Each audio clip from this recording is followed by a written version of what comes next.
Hey everybody, this is Chapter 4 of Capitalism and Class Struggle in the USSR by Neil Fernandez.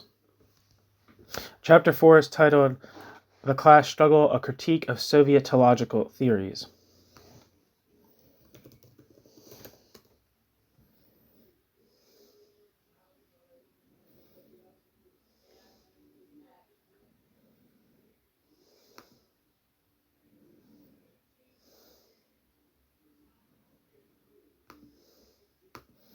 So here we go. Since the social production relations in the USSR were exploitative, there must necessarily have been a fundamental and radical antagonism between the working class and the system. This antagonism is understood to have involved not just a conflict of, quote, interests, or a, quote, contempt for the elite's claim to represent the working class. See Rallis, 1981, but continuous actual conflict. Thus it is held to be impossible to reach a full understanding of the nature of the system, whether or not that nature is held to be capitalist, in the absence of an understanding of the nature and forms of the class struggle. Before focusing critically, in chapters 5 to 6, on the relevant works of those who define their approaches as Marxist, and before discussing the matter positively in chapter 7, on the basis of the ideas presented in chapters 1 and 3 above, we consider in the present chapter the relevant aspects of the, quote, mainstream, end quote, literature.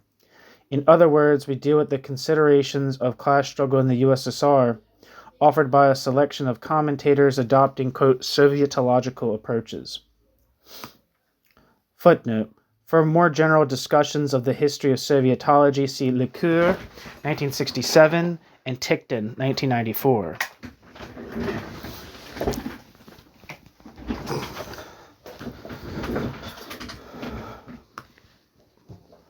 End footnote. In the first section, we consider how the topic has been dealt with by the authors of influential, quote, political theories about the nature of Soviet society,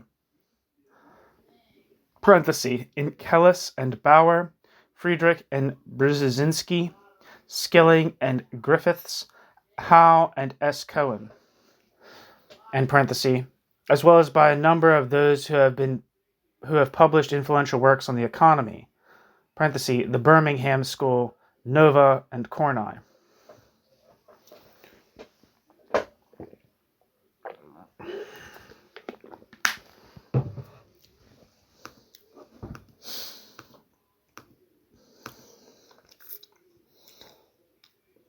More precisely, we show how they have failed to relate to it. We then focus in the second section on the works of Sovietologists who have dwelt at greater length upon the nature of the Soviet working class, either in specific contexts such as the workplace, for instance Groncelli, or Perestroika, Connor and D. Mandel, I think it's David Mandel, or in a relatively broader relationship to the nature of the system, such as Lane and Odell, Pravda, and Zaslavsky. Footnote. There are, of course, numerous works on Soviet politics which have dealt with one aspect of the, quote, polity or other, or with several aspects in sequence. For example, Shapiro, 1967, M. McCulley, 1977, G. Smith, 1992, Ponton, 1994, but only those which suggest a view of the nature of the society which lies behind the polity are of interest in the present context. End footnote. Footnote. A similar point to that made in relation to studies of Soviet politics must also be made in relation to studies of Soviet economics. See, for example, Schwartz, 1951, Bergson, 1964, Gregory and Stewart, 1981, Vilshinsky, 1982, Bergson and Levine, 1983. Bergson's book on the economics of Soviet planning, quote, planning, end quote, 1964, for instance, is an empirically useful work on the functioning of the system of economic decision-making. But Bergson's book does not offer a theory on the basis of the economy, let alone class relations. In his presidential address to the 85th annual meeting of the American Political Science Association on the 2nd of September 1989, Pai discusses the role of political science faced with what Pai describes as the, quote, crisis of authoritarianism, end quote. In Pai's view, what, quote, with modernization and the inevitable growth in the complexities of society, the only hope for the long-run stability of any society, bracket, emphasis added, end bracket, is learning how to manage the disorderliness of politics, end quote. Pai, whoever Pai is, associated with the view that politics and the state are natural and eternal, and that no society could survive for very long without political management. There is the classic avoidance of the fact that the nature of any society is determined by its social production relations. In a later work, but one based on substantially the same research material, Inkelis describes the USSR as a society with a, quote, relatively open, end quote, class system, in which the differences between social class groups, were not defined by sharp discontinuities in income, end quote. Inkelis, 1968. It is worth mentioning that he places the United States in the same category. See also Bauer, Inkelis, and Kluckhohn, 1956, where it is held that, quote, the Soviet worker appears to take the factory and its special form of organization for granted and as the natural way of doing things, end quote. From here it is but a short step to Shapiro's hard right view that Bolshevik, quote, totalitarianism, end quote, draws response from the fear of freedom, the envy, the anti-intellectualism, quote, draws response from the fear of freedom, the envy, the anti-intellectualism, the chauvinism, of mass man, with his own mass morality, his crude egalitarian and leveling aspirations, and his herd paranoia, end quote. Shapiro.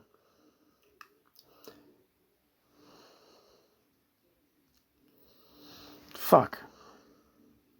I just accidentally read a bunch of footnotes ahead because I thought I didn't see the numbers. I accidentally blocked out the numbers, so I didn't see it. But so no footnotes for a while. Anyway, back to end footnote. New section. General theories. Politics. Quote, totalitarianism, end quote, and interest groups. A consideration of the most influential theories will suffice to show that their authors have ascribed little importance to the role of class struggle. Working within the confines of, quote, political science, end quote, they have preferred to focus on the decision-making process and the formulation of policy. And consequently, they have either ignored the subject or else approached it merely tangentially. The view that it would be mistaken to attribute much importance to class conflict, since the form it took was not, quote, political, is highly apparent even in the work of the sociological Sovietologists Inkelis and Bauer.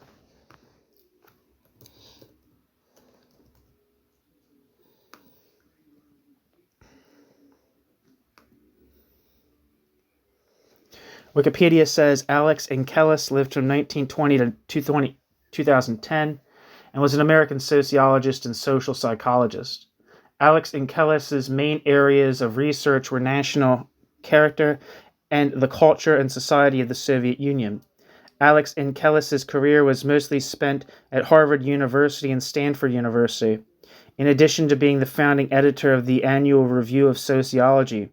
Some of his recognitions include membership in the National Academy of Sciences, American Academy of Arts and Sciences, and American Philosophical Society.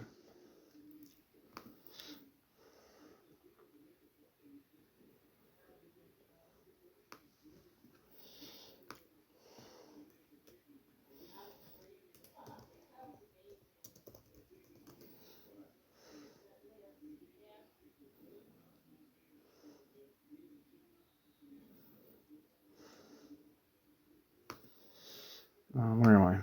Back to the text.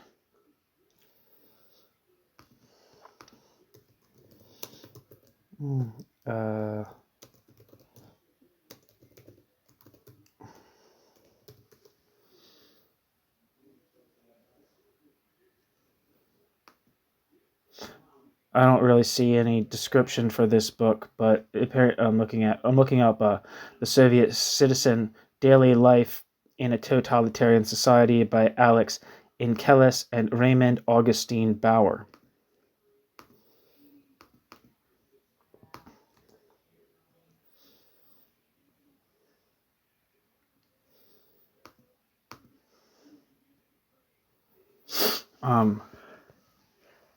In Bauer and Inkelis's chapter on, quote, social class cleavage, end quote, in the Soviet Citizen, published in 1959, Inkelis and Bauer thus suggest, given that the, quote, salient social cleavage, end quote, was the one which operated between, quote, party and non-party segments, end quote, that the treatment of class must necessarily be parenthetical.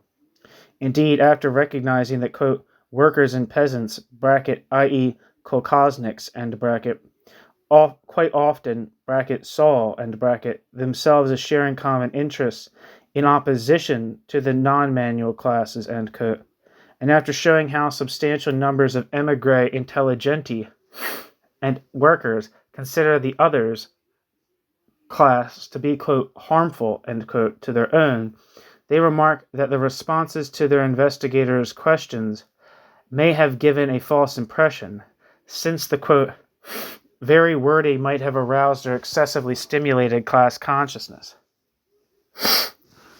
End quote. Assuming, though, that the level of class hostility in the USSR was as high as that expressed verbally by their emigre informants, these early, quote, totalitarians, end quote, argue that even so would not have been a critical problem for the system. Firstly, since such a sentiment was unlikely to find a, quote, political channel for expression, end quote, and secondly, because of the restrictions on free discussion within the CPSU. In response to the anticipated objection that denied formal political outlets, quote, class feeling, end quote, would then become all the more explosive in potential, quote, or at least a consistent major drag on organized, unified efforts in pursuit of the common political goals of the society, end quote. They give the view that it was in fact, quote, much less intense than political sentiment and much less likely to produce cleavage than the communist versus non-communist dichotomy, end quote. Inkelis and Bauer. Backing this up with reference to comparable opinion studies showing similar levels of class feeling in the U.S., Inkelis and Bauer then state that they, quote, no more expect the Soviet Union to cleave asunder along this, quote, fault plane, end quote, than the United States, end quote. Since in their approach, Inkelis and Bauer make no use of any concept of exploitation or resistance to exploitation. In making such an observation, they are stating in effect that the social significance of class conflict was minimal. Footnote. In an empirically rich work on the management of Soviet industry, another participant in the Harvard project avoids discussing class altogether. See Berliner, 1957. Other such studies include Granick, 1961, Cunningham, 1973 and 1982, and Berliner, 1988. End footnote. Writing slightly later, but putting a similar emphasis on the role of the Communist Party of the Soviet Union, the more classically political scientific, quote, totalitarians, end quote, Friedrich and Brzezinski, concentrate above all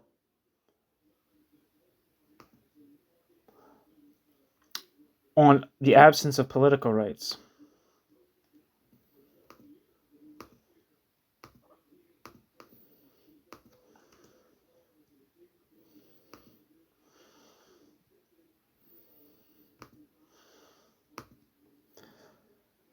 In Friedrich and Brzezinski's work, Totalitarian Dictatorship and Autocracy, published in 1961, they thus conclude the chapter on Soviet labor by giving the view that, quote, it seems very clear that labor has lost its freedom and independence, that labor's organizations have become bureaucratic agencies of the government, and that not only in his working hours, but in his leisure time as well, the worker has become a cog in the totalitarian, centrally directed economy.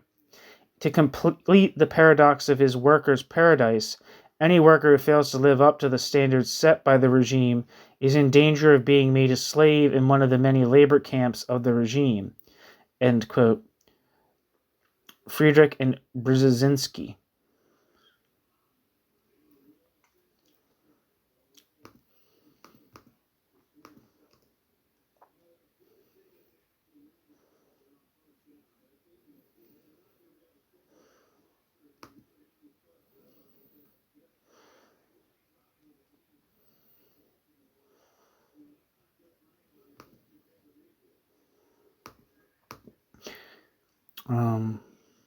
End quote. In other words, the working class was, quote, totally, end quote, oppressed. The working class could not create independent organizations and was therefore unable to struggle. Footnote. This is also the view expounded in Conquest, 1967. End footnote. It is worth noting in this regard that a, quote, paradox, end quote, in this context is something that is contrary to received opinion. A, quote, overdetermined, end quote, interest in debunking the supposed, quote, paradox, end quote, of the Soviet, quote, workers' paradise, end quote, which is hardly a, quote, paradox, end quote, for the Soviet working class, leads to a concentration on the brutality of oppression rather than on the contradictions of exploitation as a social production relation. Footnote. A similar preoccupation is evident in Shapiro's work on the Communist Party of the Soviet Union, although admittedly Shapiro does accept that his aim is purely, quote, to tell the story of a political party, end quote. End footnote. In Survival is Not Enough, published in 1984, Pipes, I believe it's Richard Pipes, a leading successor to the, quote, totalitarians, holds that the essential feature of the Soviet political system was, quote, absolute rule by an oligarchy of party officials who not only monopolize political authority, but literally own their own countries and everything that lies within their own boundaries, end quote. Pipes.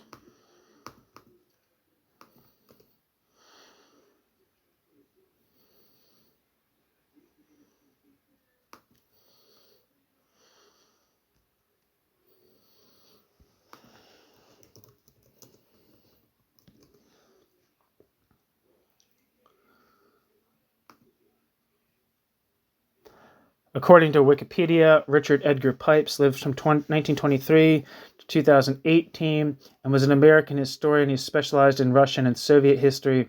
Richard Pipes was a frequent interviewee in the press on the matters of Soviet history and foreign affairs. Richard Pipes' writings also appear in Commentary, the New York Times, and the Times Literary Supplement. At Harvard University, Richard Pipes taught large courses on Imperial Russia as well as the Russian Revolution, and guided over 80 graduate students to their PhDs. In 1976, he headed Team B, a team of analysts organized by the Central Intelligence Agency, who analyzed the strategic capacities and goals of the Soviet military and political leadership. Pipes is the father of American historian Daniel Pipes.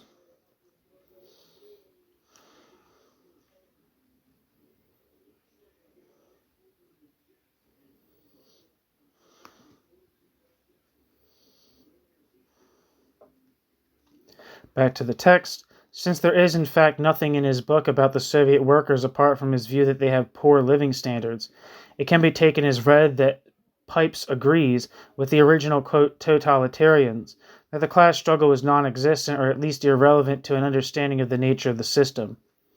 The, quote, totalitarian school began to decline in the 1960s owing to the rise of ideas about Soviet, quote, interest groups. After the onset of, quote, peaceful coexistence and the end of the Cold War, in their edited volume, Interest Groups in Soviet Politics, Skilling and Griffiths thus focused their attention on the role and interplay of sectional interests within the elite.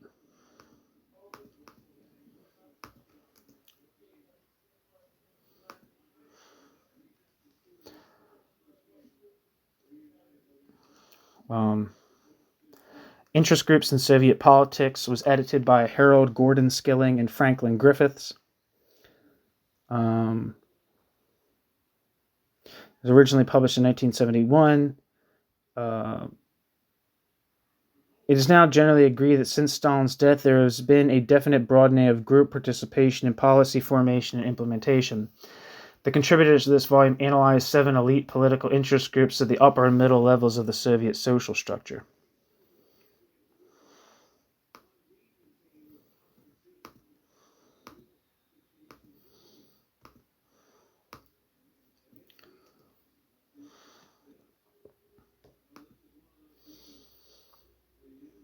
Wikipedia says Harold Gordon Skilling lived from 1912 to 2001, and he was a Canadian political scientist known for his expertise on the history of Czechoslovakia and support for the Charter 77 dissident movement. Born in Toronto in 1912, Harold Gordon Skilling received degrees from the University of Toronto, University of London, and University of Oxford. Skilling was part of the faculty at the University of Toronto until his retirement in 1982.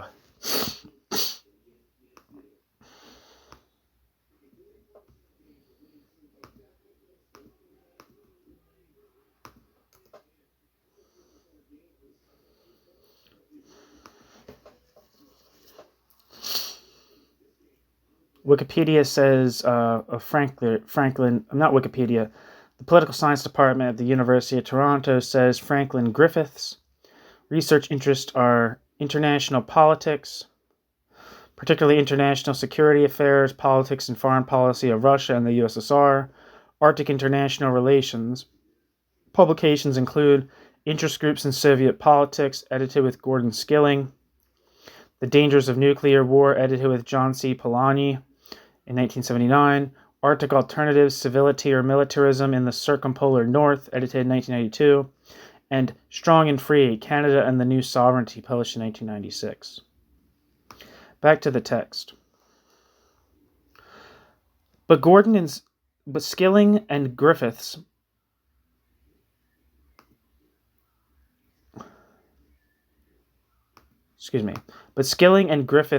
concern is exclusively with, quote, political interest groups, end quote. And so Skilling and Griffiths, too, fail to deal at all with class conflict, making what amounts to the same criticism. Tickton remarks that the, quote, interest groupers, end quote, left unexplored the crucial question, how does the elite rule, end quote. The, quote, revisionist, end quote, how, Hough, also focuses on the, quote, interest groups in order to develop the concept of, quote, institutional pluralism, end quote. Howe thus rejects the idea that the USSR was in essence a, quote, ideological system, end quote, when the leadership sought to remold society on the basis of, quote, ideas and aspirations, end quote, and emphasizes the post-Stalinist diffusion of decision-making power and the increased participation, quote, participation of various groups within the system. Unlike Skilling and Griffiths, he does not restrict his attention to groupings within the elite.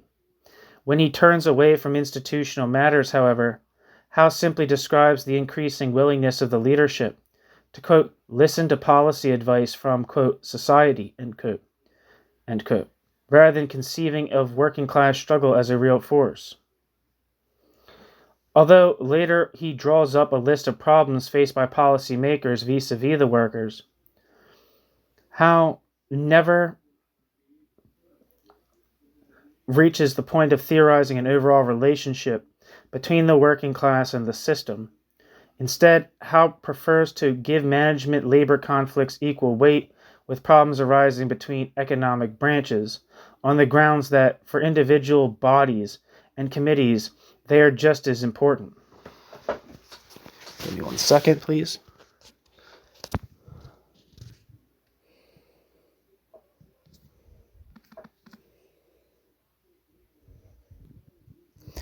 Whereas Skilling, Griffiths, and Howe base their rejection of the, quote, totalitarian, end quote, approach on a discussion of post-Stalinist changes, Cohen's attack is altogether more savage. In Rethinking the Soviet Experience, Cohen notes the politicization of Anglo-American Sovietology during the, quote, Cold War period, and explains how the polarization of world politics probably ruled out any other development. 2 footnotes. Footnote. Marxist theory makes it clear, of course, that no society can ever be an essentially ideological system. End footnote. Footnote. Cohen describes how all contributors to the U.S. government journal Problems of Communism were subjected to prior vetting by the FBI. Although the editor managed to have the relevant ruling relaxed, it remained in force until 1977.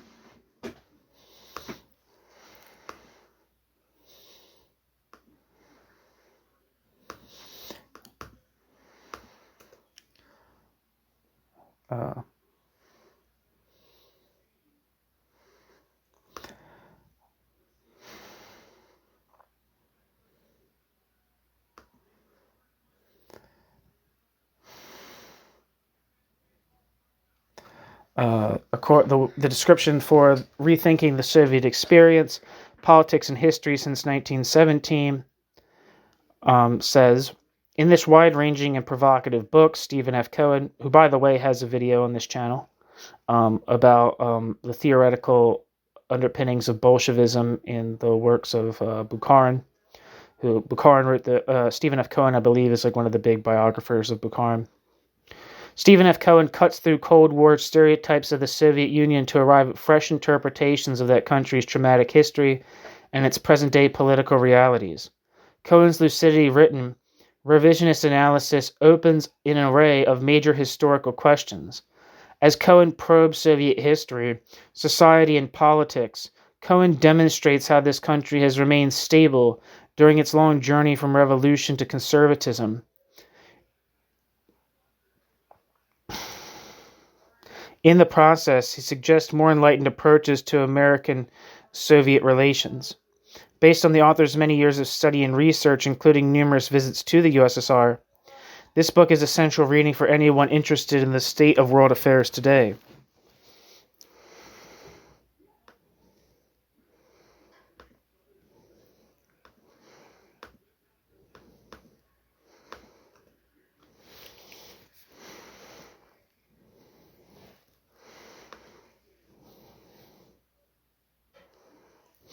And Wikipedia says Stephen Frand Cohen lived from 1938 to 2020 and was an American scholar of Russian studies. Stephen F. Cohen's academic work concentrated on modern Russian history since the Bolshevik Revolution and Russia's relationship with the United States. Cohen was a contributing editor to The Nation magazine, published and partially owned by his wife, Katrina Vanden Heuvel. Cohen was a founding director of the 2015 re-established American Committee for East-West Accord.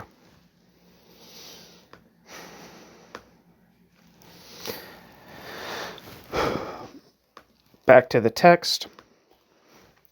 A prominent figure in liberal Sovietology, Cohen discusses the, quote, sustained struggles between reformist and conservative groups inside the high political establishment, end quote, but accepts that, quote, authentic reformism and conservatism are always social as well as political, end quote.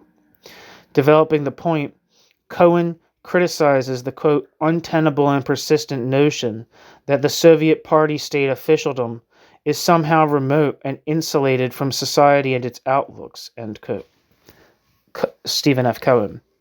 For Stephen F. Cohen, quote, such conception makes no sense in a country where the state employs almost every citizen and the party has 18 million adult members. In fact, there is every reason to think that virtually all the diverse trends in society, from far right to far left and including those expressed by dissidents, also exist inside the political officialdom, however subterraneously, end quote. Stephen F. Cohen. But if Cohen is aware of the inherent limitations of a concentration solely on the political, to the exclusion of the social and historical, Cohen nevertheless assesses the importance of social trends in terms which remain essentially political.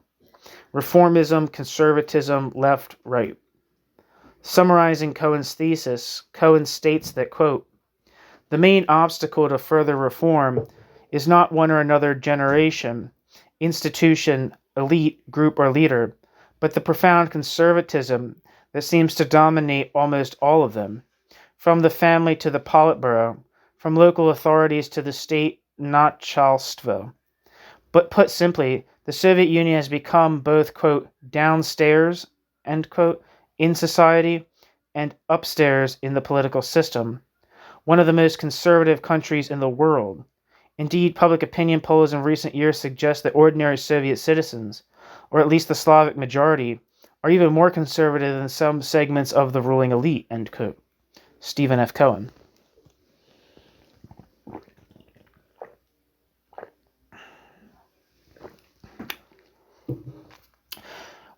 Whilst it is, of course, possible for a Marxist to agree with this on an empirical level, it is not possible to share Cohen's, quote, point of view, end quote, which leads Cohen to assert that, quote, to use the language of the official press, the antagonistic forces of, quote, innovation and tradition, end quote, have formed, quote, two poles, end quote, in Soviet politics, culture, and society, end quote. Stephen F. Cohen. Whereas for Cohen, the terms, quote, reformism and, quote, conservatism are, quote, plain historical and universal, as well as social and political, end quote, and provide the key to an understanding of the basic conflict. For the Marxist, all evidence on, for example, conservative trends in the working class or reformism in the elite is considered in very different terms. Two political tendencies, each disposing of cross-class support, cannot possibly be construed as polar opposites in any socially fundamental sense, since their opposition cannot be equated with, and indeed fails even to express, the class contradictions of the social production relations.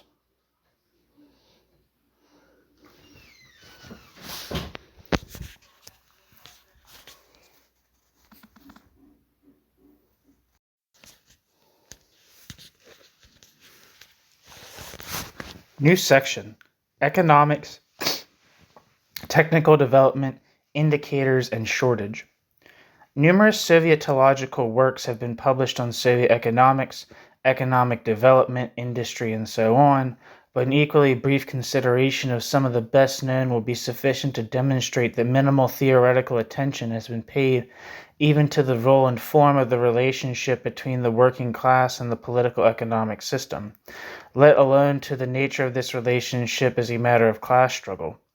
An important place in the development of empiricist Sovietology is occupied by the members of the, quote, Birmingham School.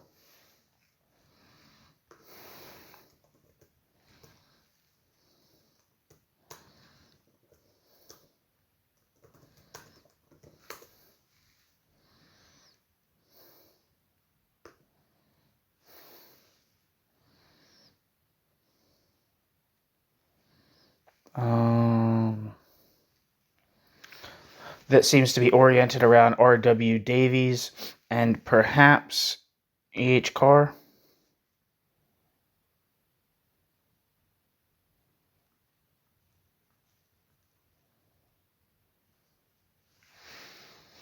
Anyway,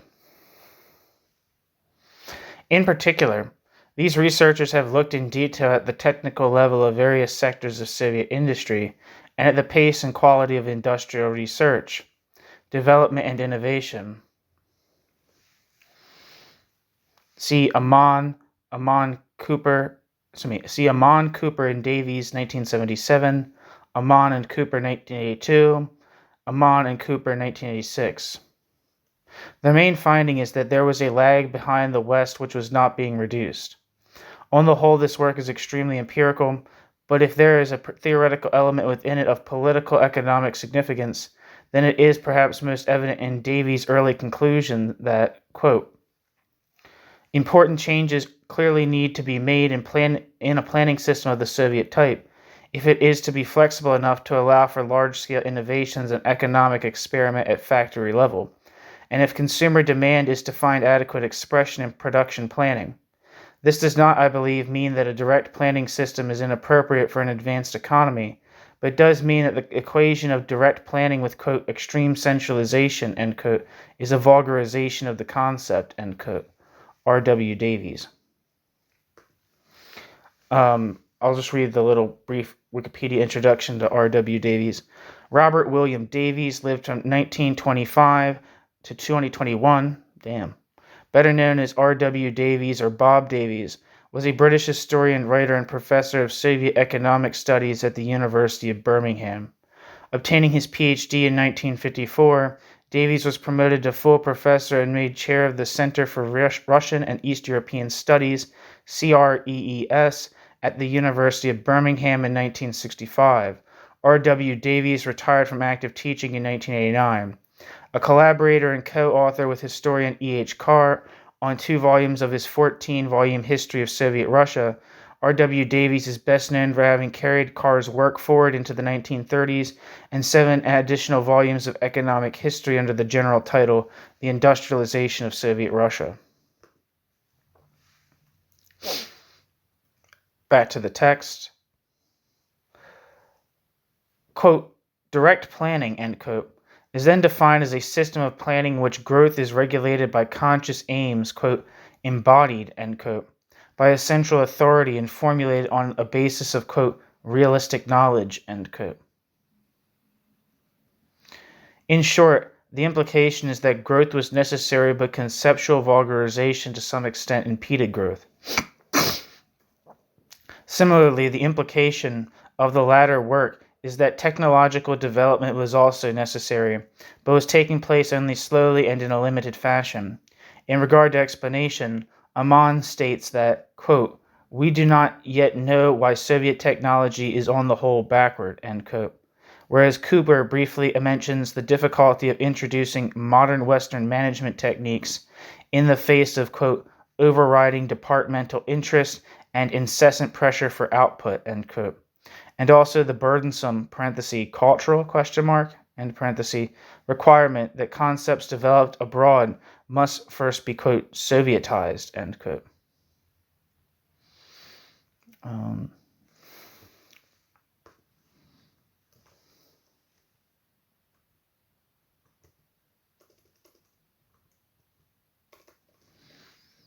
See if there's anything for these people.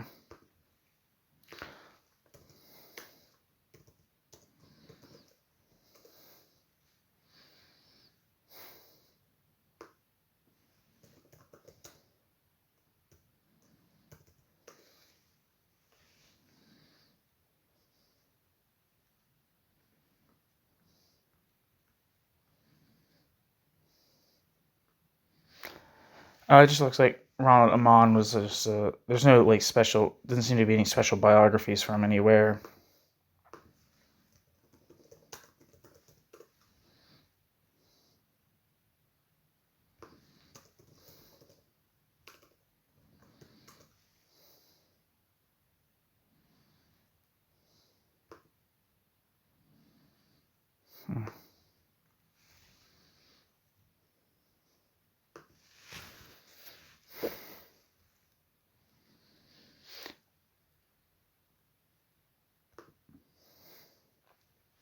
The only thing I'm seeing is that Julian Cooper is Professor Emeritus at the Center for Russian and East European Studies of the University of Birmingham and was director of the center from 1990 to 2001 and again during 2007 to 2008.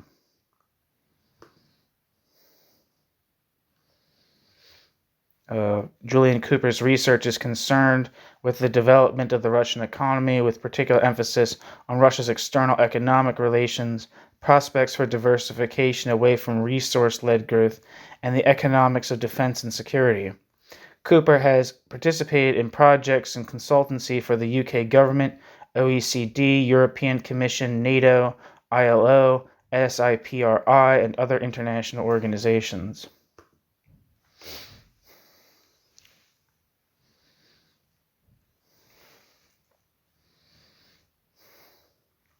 Back to the text.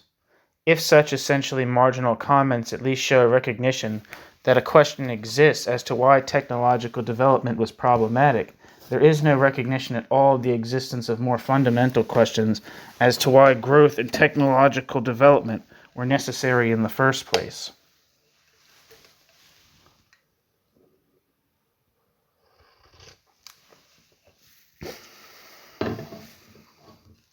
And since there is no conception of the existence of surplus product, there can be no consideration of the category of exploitation, let alone class struggle. Thus, even when Hansen comes to consider full employment, Hansen blames labor shortages simply on inefficient labor allocation, and inefficient labor allocation on the existence of the centrally administered system, without considering how workers' quote, cynicism, apathy, and larceny, end quote, might be causes as well as effects.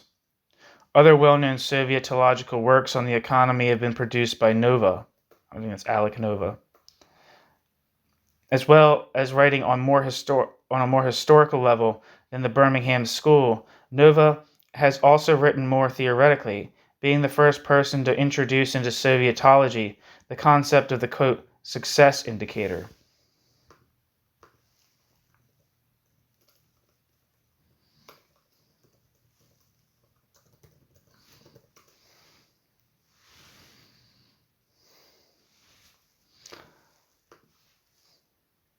The usefulness of this concept cannot reasonably be contested, and indeed it is now part of the general background knowledge of the field. The importance of an understanding of the role of targets, whether for gross output, sales, productivity, quality, net output, or ruble profits, need not be repeated here. What needs to be stressed, though, is that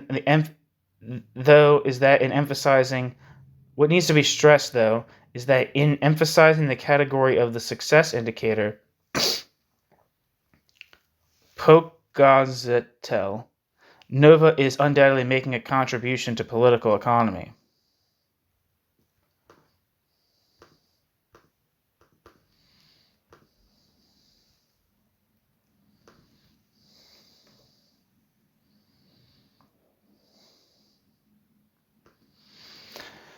Unfortunately, though, Nova does not make use of this contribution in such a way as to shed light upon a set of categories underlying and indeed constituting the political economy itself.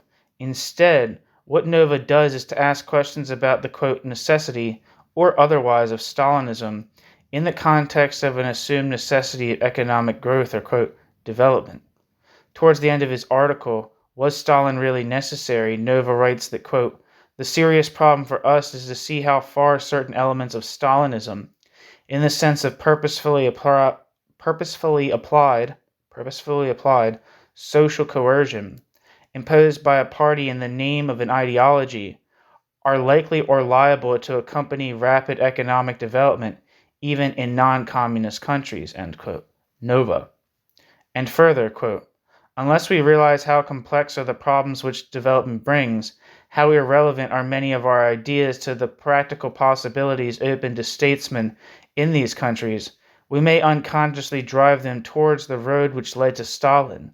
They cannot be satisfied with, quote, the pace of a tortoise, end quote, Alec Nova, 1962. Noting in passing the identification with, quote, Western goals, end quote, we notice that he takes as givens not only the existence of a national economy and a state, but also the categories of development and growth. Nova is evidently unable to explain their basis. Nova does not contribute to the critique of political economy. The critique of political economy. In similar fashion, he prefaces a discussion of whether or not, quote, Marxist, quote, class, and, quote, analysis, end quote, can be applied to the USSR with the statement that, quote, few will disagree that the Soviet system has evolved into a hierarchical society within which status and power depends decisively on rank. Indeed, one could, without too much exaggeration, fit Soviet society into a, quote, universal civil and military service, end quote, model, end quote. Footnote. Nova has also described the Politburo as being the board of directors of the USSR Limited, thereby echoing Mayer's earlier reference to the, quote, USSR Incorporated. The essential point which Mayer offers in opposition to the, quote, totalitarians is that economic decisions in both the USSR and the United States are generally made by professional managerial executives. Rather than being part of a critique of Soviet production relations as capitalists, however, this view is founded instead upon a sort of economic version of the political functionalism of the, quote, interest groupers, end quote. Thus, there is simply a desire to describe the operation of a, quote, modern industrial, end quote, economic system, and no definition is given of the underlying social forms of production, consumption, and distribution. In this context, it is not surprising that Nova has stated his agreement with Wiles's classic empiricist view that there is a, quote, extremely obvious, end quote, connection between size of a, quote, society, end quote, and alienation of what exactly is not specified. Nor that he regards the free distribution of resources, along with other aspects of communism, such as the abolition of the, quote, commanders and the commanded, end quote, as simply, quote, cloud cuckoo land, end quote. A key empirical study associated with this kind of, quote, managerialist, end quote, empiricism is Granik's work, The Red Executive, subtitled The Organization Man in Russian Industry, published in 1961. Granik's analysis is quoted approvingly in Galbraith's work on The New Industrial State, wherein questions of class are similarly avoided. End footnote. Towards the end of the same text, one second.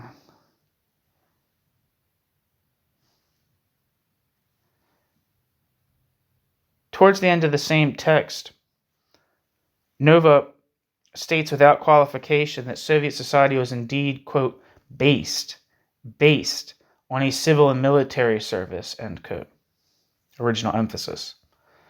Having adopted such a view, Nova evidently disbars himself from analyzing the class relations in political economic terms. That is, in terms of the categories defining the relations of production. It follows that Nova cannot theorize the class struggle.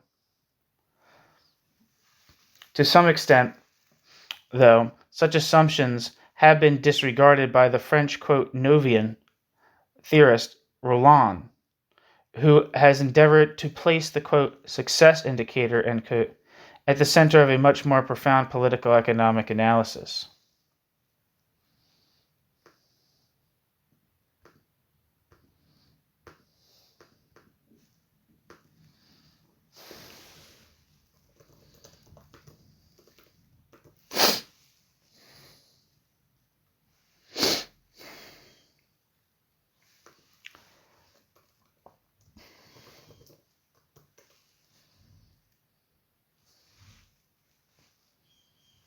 Yeah, I can't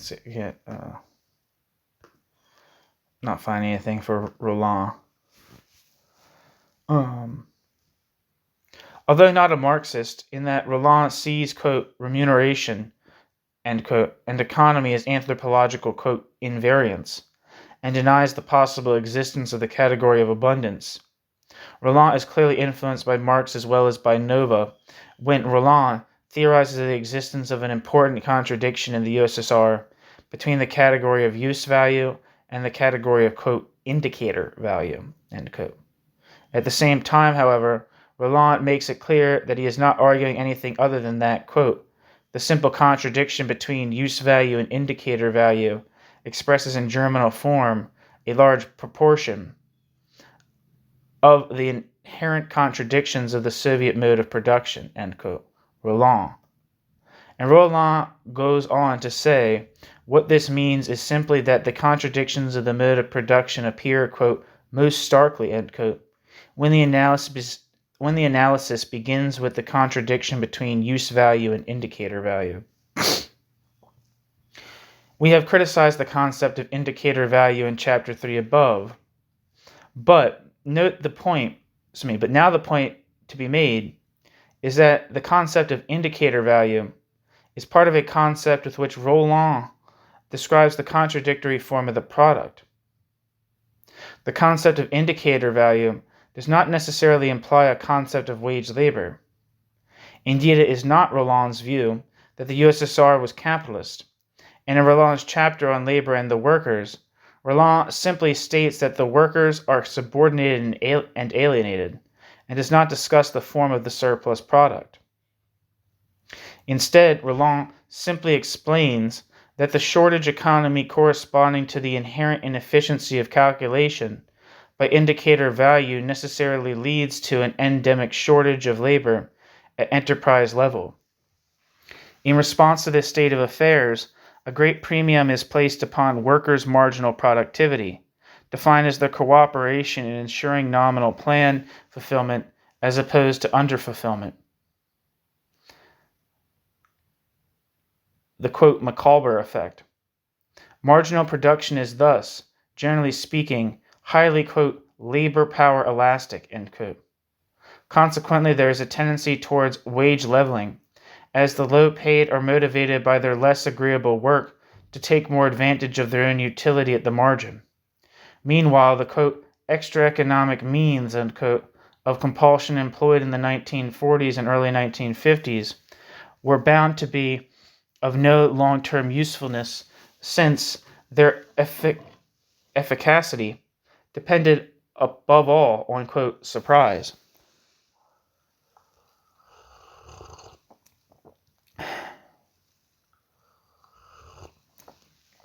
Coffee time. On one hand, then, Roland does bring in worker subjectivity, albeit vaguely, and albeit in terms of a, quote, natural, end quote, taking advantage of arrhythmic production. On the other, Roland refers to the withering effectiveness of certain means of control as a, quote, natural, end quote, development dependent essentially on the regime's inability to ensure the, quote, intrinsic moral motivation, end quote, of the, quote, individual, end quote. Since the form of labor is not an issue which Roland tackles with the same kind of attention with which Roland theorizes use value and indicator value, there is little discussion of the wage form and no explicit reference to actual struggle, or even indeed to conflict of interest. The discussion of the shortage to which Roland refers has been associated especially with the Hungarian, quote, market socialist economist, Kornai, who has developed a theory of the so-called, quote, socialist, end quote, economies in which shortage appears as a major category.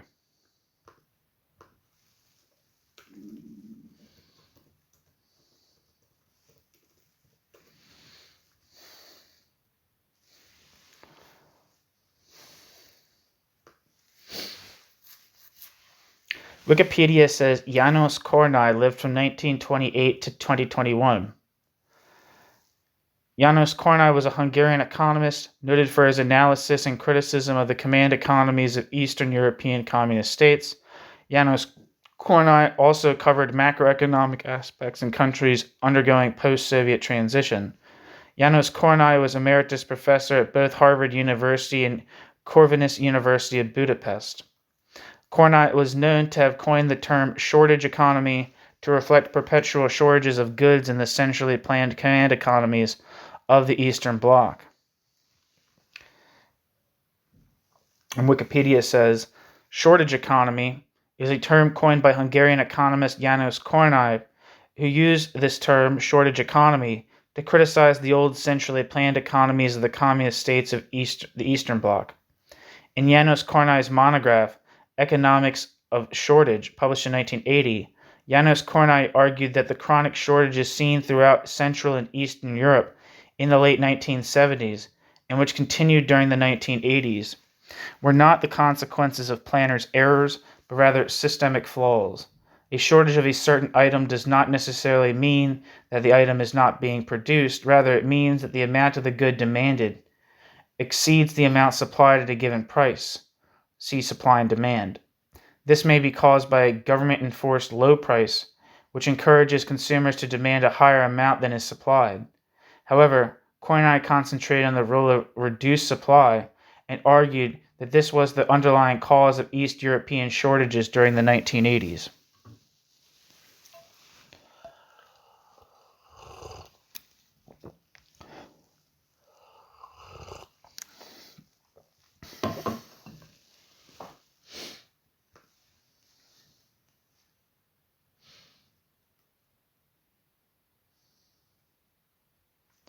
Back to the text.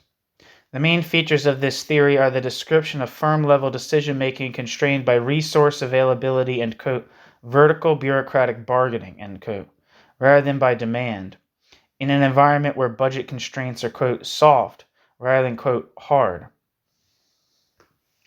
Footnote. Although in places Kornai does write of underlying categories, Kornai does not really discuss the nature of Soviet production. Meanwhile, Wiles, who, like Kornai, aims to produce a work on, quote, political economy, has written little more than an economics textbook based on numerous, quote, models influenced by official Soviet ideology. Its distance from a political economic theory, and a fortiori from a critique of political economy, is amply illustrated by the comments that, quote, to say that, quote, really Stalin was a capitalist because he liked to accumulate capital, end quote, is just an idiotic play on words, end quote, and that Stalin had to, quote, rely on the labor market, end quote, because, quote, formal labor direction is indissolubly connected with the name of Trotsky, end quote. End footnote. This work is certainly useful to a critique of the relations of distribution, but since Kornai's basic optic is the economist's one of firms, of, quote, firms and households, end quote, Kornai pays but brief attention to the underlying form of the relationship between the workers and the overall political economy. Indeed, the main question on which Kornai concentrates in regard to the workers is the relationship between workers and, quote, employers, by which he means enterprise managers. Thus, Kornai writes that, quote, the same can be said of bosses as of employees. The relative weights of the two opposing groups of motives vary according to the country, period, and individual concerned. But ultimately, it is typical of classical socialism for the bureaucratic interest of firm and factory managers to prevail, end quote.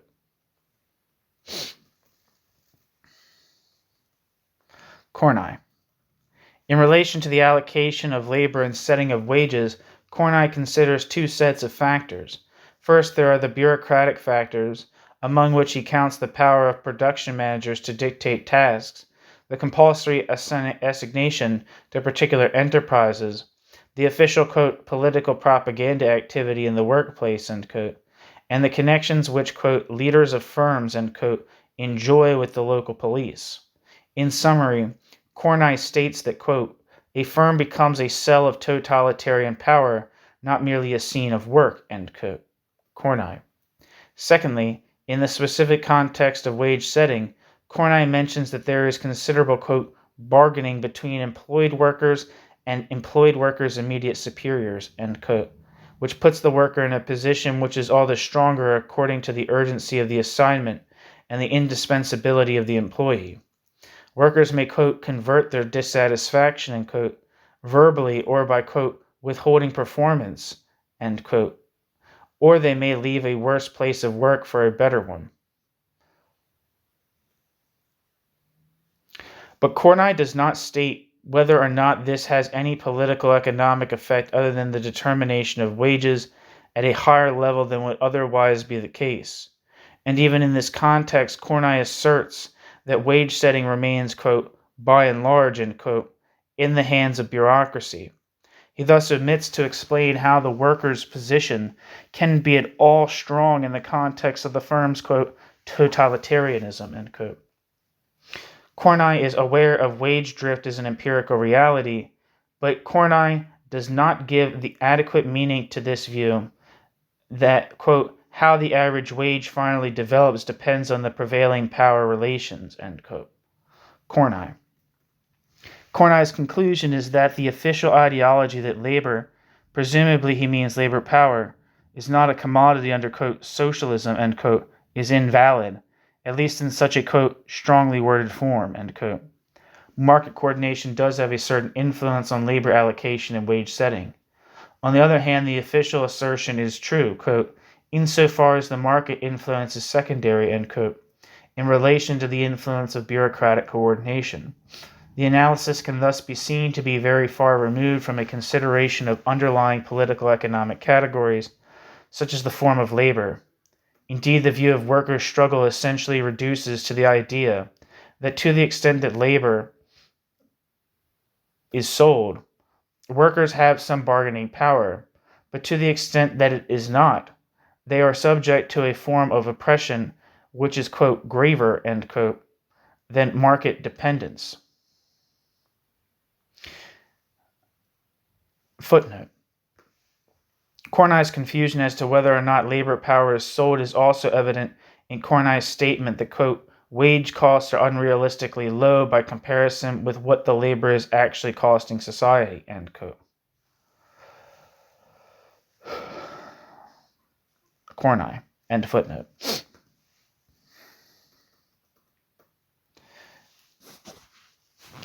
New section, the working class.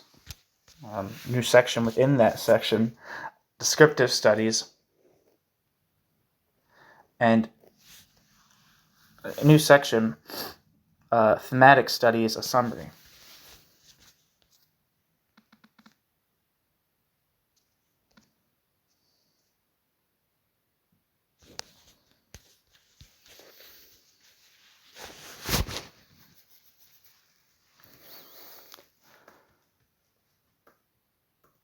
Given the views of Sovietology's leading theorist on the negligible importance of an understanding of the fundamental class relation underlying the nature of the political economy, it is perhaps not surprising that many of the Sovietologists who have studied matters affecting the working class have ignored class struggle altogether.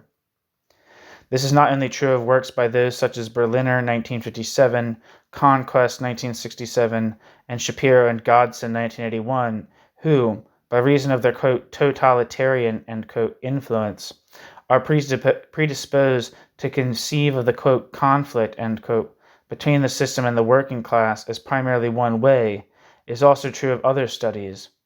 Thus, Deutscher, 1950, and Lowit, 1971, in considering Soviet trade unionism, fail altogether to consider workers' conflicts, as does Janowicz in his study of inequality and management reform, despite describing conditions a Marxist would view as highly confrontational.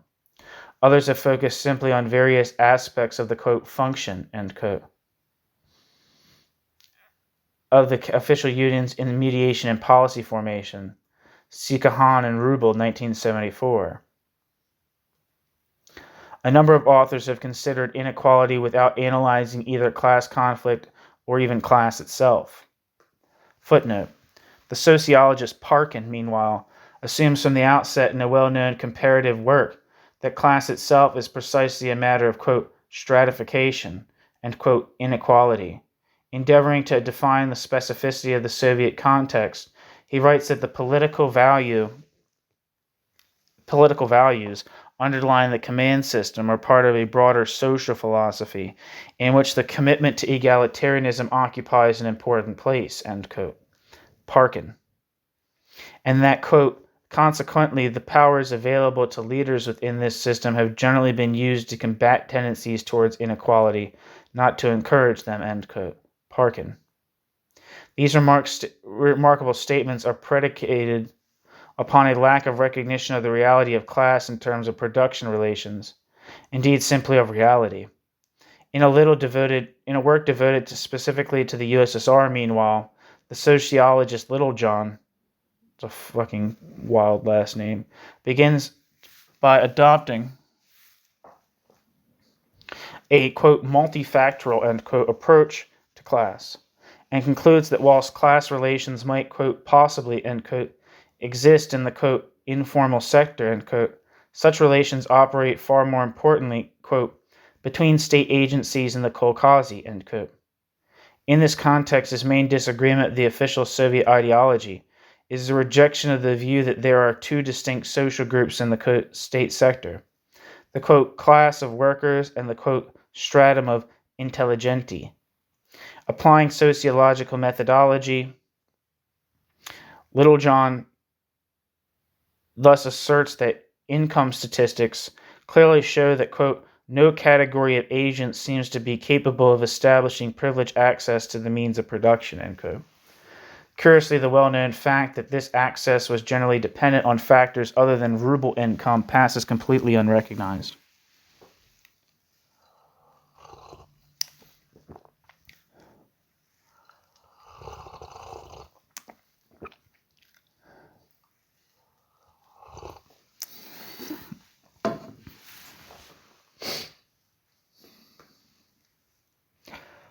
Thus Matthews, who writes with considerable interest on numerous aspects of working class life, fails in an explicitly, quote, illustrative, end quote, book even to mention the empirical reality of class conflict, either in the workplace or elsewhere.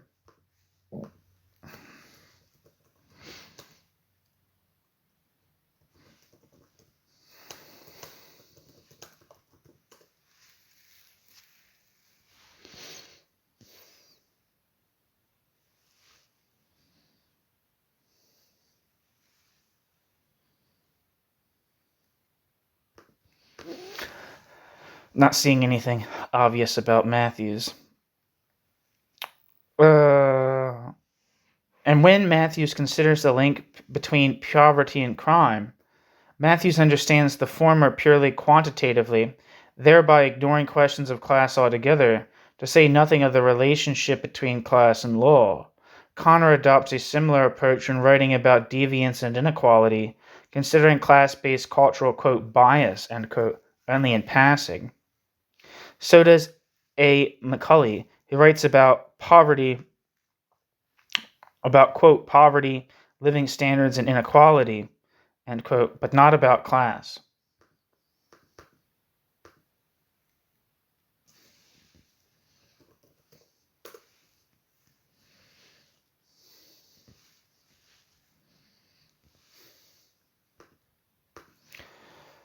Perhaps the most extreme position is occupied by Kahan, who not only understands, quote, economic differentiation, end quote, solely in terms of quantitative wage and income differentials, but denies the relevance of the term, quote, class, end quote,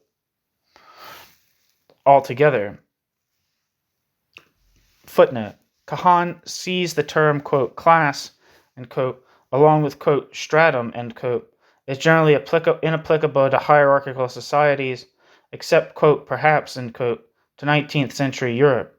His view that, quote, the only proletarians, bracket, in the USSR, end bracket, are the working women, end quote, should probably be read as an ironic reference to the term's literal meaning in Latin. End footnote.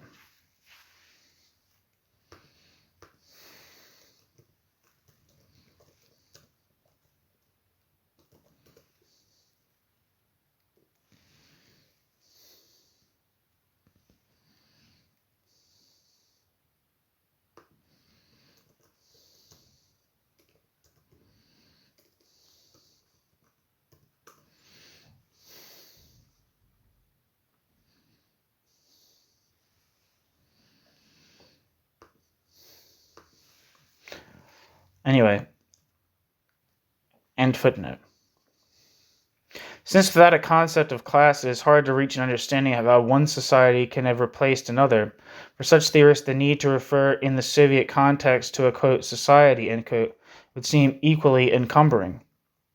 This is not to say that some Sovietologists have not studied aspects of working class assertion, but those who have usually done so in isolation from an overall understanding of society. Thus Robertson, Feingold, Brown, M. Macaulay, Rubel, and Lampert each give consideration to working class pressure, but exclusively in terms of its formal structural mediations with the authorities, either at the unions or in courts. Haynes and Semyonov, 1979, meanwhile, assuming that the essence of opposition is to push towards social democratic reform, devote most of their attention to the dissident minority and the minuscule, quote, independent trade unions of the late 1970s. And whilst Rubel accepts that there may be a relationship, albeit, quote, indirect, end quote, between workers', quote, unofficial, end quote, activities and the official efforts to, quote, upgrade, end quote, union performance, Rubel unfortunately stops there and leaves the point theoretically undeveloped. In relation to, quote, worker dissatisfaction, end quote, Gidwitz goes significantly further, but Gidwitz limits her considerations to causes which are above all contingent. First, the, quote, direct, end quote, ones, namely, quote, actual working conditions, end quote, compensation, and, quote, unsatisfactory labor management relations brought about by party and state manipulation of the trade union function, end quote. And second, the more, quote, indirect, end quote, ones, such as the general, quote, quality of life, end quote, issues, end quote, relating to matters of health, morality, and rights. Seeing conflict as no more than a sum of disputes, she fails to theorize any sort of underlying cause relating to the worker's position as a class.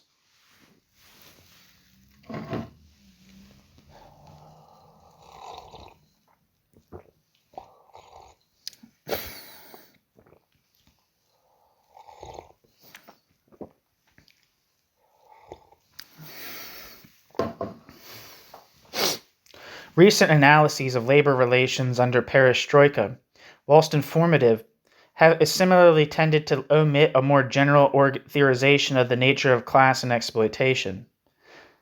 See Friedgut and Siegelbaum, 1990, Oxenstierna, 1990, Rutland, 1990, Avis, 1992, Temkina, 1992.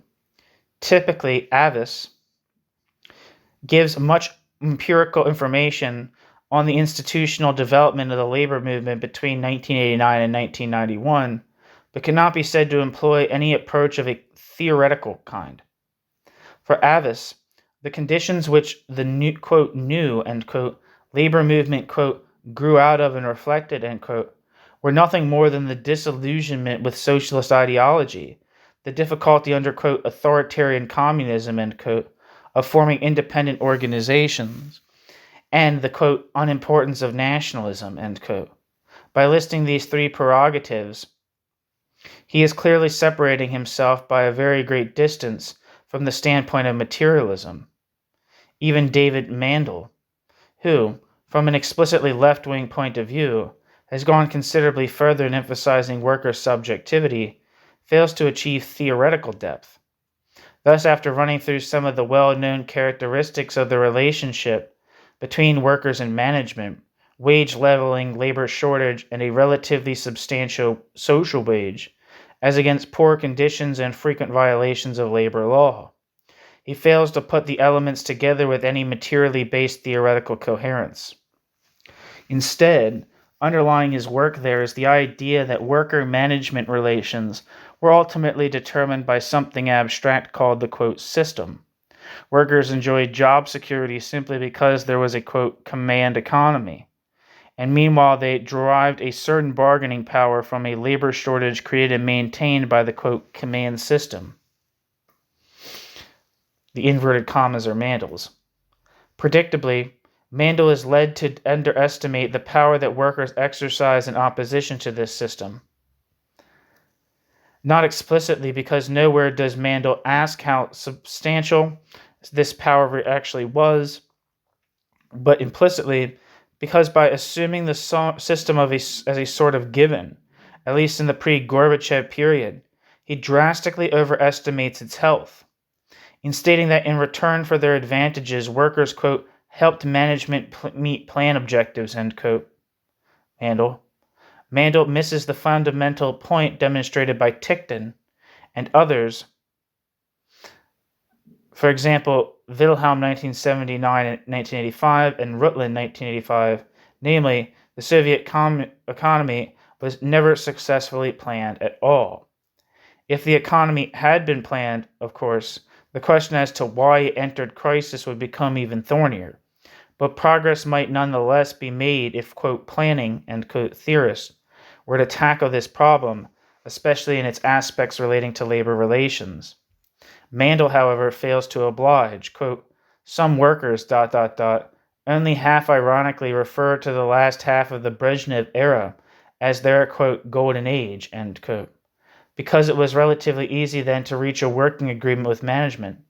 But it is important to emphasize that the extreme development of this system was the direct consequence of the regime's refusal to reform the economy, a refusal dictated by the corporate interests of the regime's bureaucratic base, as well as by a more general fear of the popular forces a structural reform of the economy might unleash. David Mandel. or end quote, David Mandel. Any notion of a historical development of the class relation has been replaced here by the completely unsupported view that the central contradiction was that which operated between the tendencies for and against reform. We are thus left with the tautology that the system entered crisis because it resisted reform. In looking at the movement for reform as it actually arose, Mandel consequently finds himself unable to fully cut through the official reformist propaganda. Mandel may accept that the reform aims to, quote, tighten things on the shop floor, end quote, increase differentials, lower the social wage, and so on, but at the same time he asserts that, quote, another goal is to link the workers' well-being more closely to the performance of the enterprise, to create a common motivation among managers and workers to discover and to realize productive reserves, to increase individual and enterprise efficiency, and to produce quality goods that meet the needs of clients and consumers, end quote.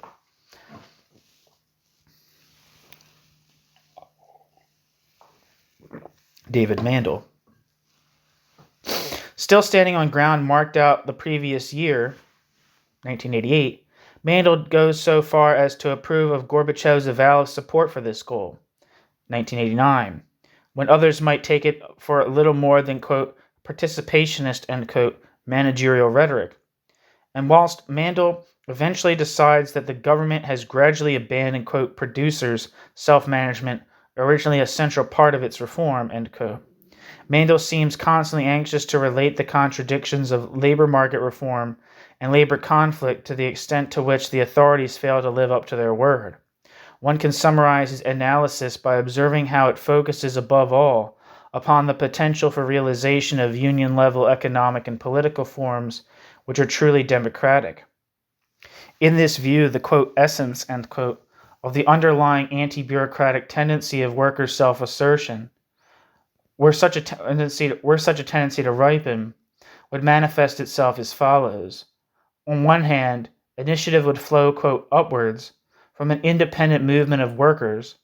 On the other, the expression of that initiative would, at its most radical, involve the, quote, coherent linking, end quote, of the interest of workers and managers with each other as well as with the overall interests of society, end quote, in the context of a controlled and gradual expansion of market relations.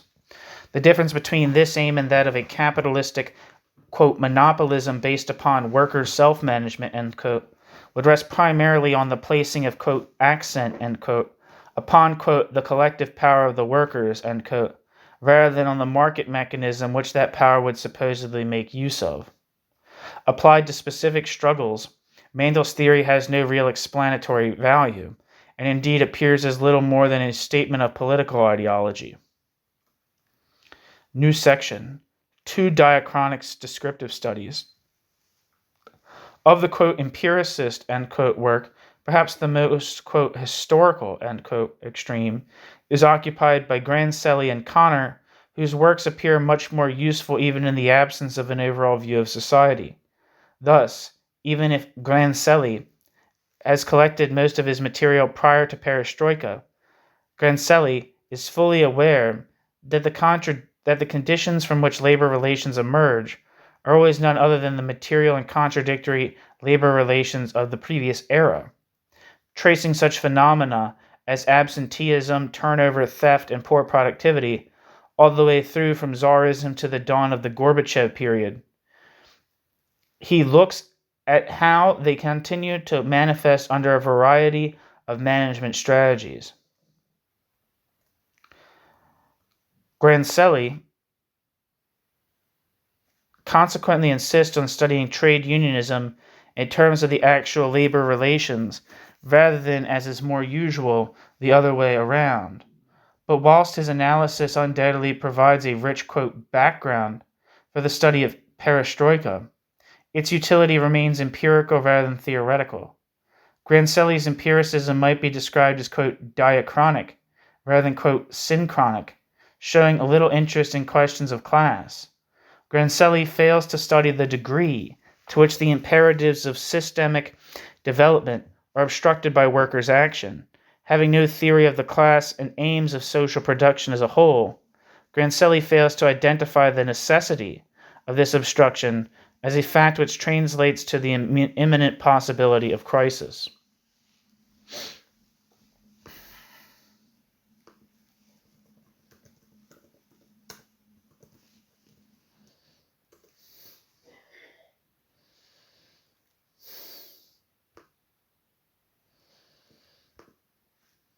Seeing if there's anything on the internet for Grancelli.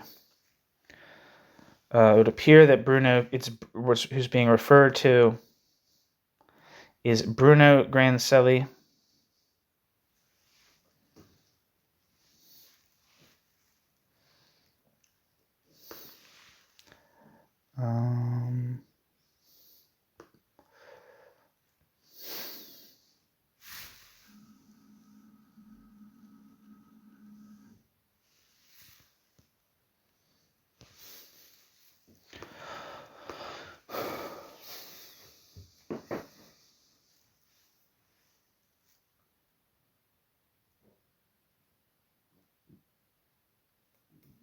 Where the hell am I? Sorry. I didn't find anything for Grancelli other than that he was a sociologist.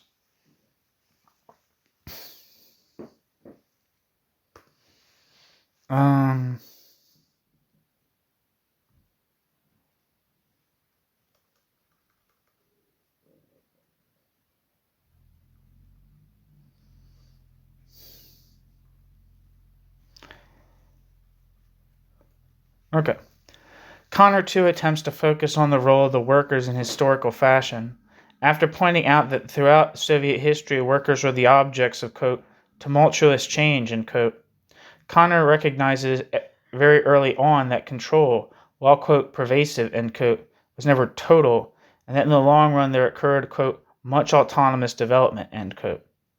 Unfortunately, though, Connor fails to build on this idea with sufficient coherence, and the point Connor makes about the phenomena of wage drift, wage leveling, rising aspirations, and increasing discontent during and after the Brezhnev period appear unanchored to any overall view of active historical process.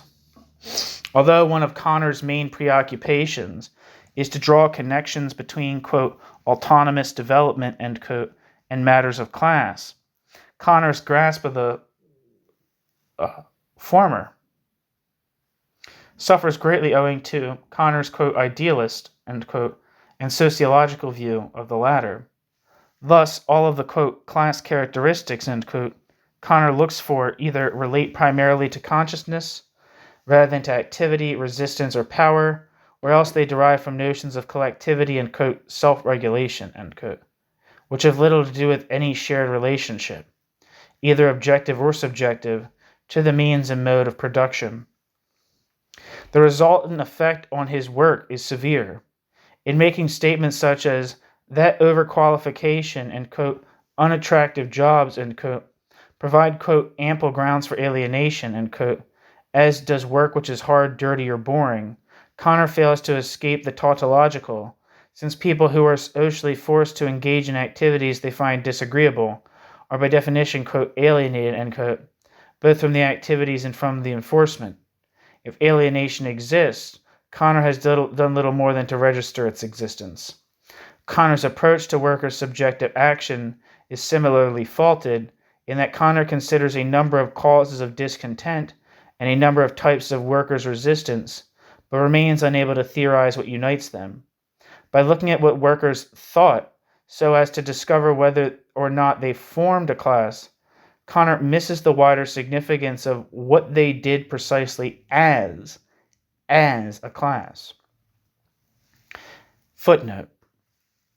The artificial separation that Connor presents in such comments as that, quote, being a class cannot determine how to act as a class, end quote, Connor, is famously avoided by Thompson in his work on the working class in England.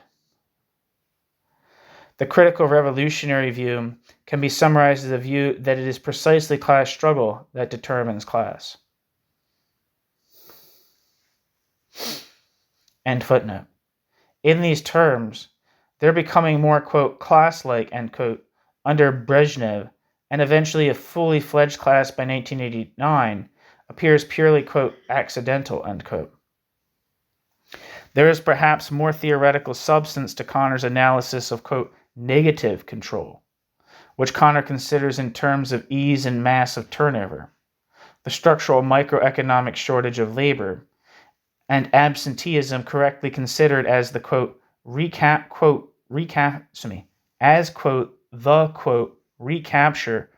or theft of time from the employer, end quote. Quote, workers' quote, negative control, end quote, practices certainly show some capacity to act as workers in opposition to what management does to impinge on workers' interests, end quote. Connor undoubtedly provides a great deal of empirical evidence to support this view, but nonetheless, Connor omits completely to theorize the subjectivity whose existence as force one might have inferred from the very use of such terms as, quote, recapture, end quote, showing absenteeism as something, quote, imposed by awkward opening hours in the service sector and, quote, abetted by managerial laxity, quote, in the area of, quote, unenforceable, end quote, rules, end quote. Connor seems to forget that such a widespread practice represents a historical choice on the part of tens of millions of workers to assert their interests as workers. Choices are made, not imposed.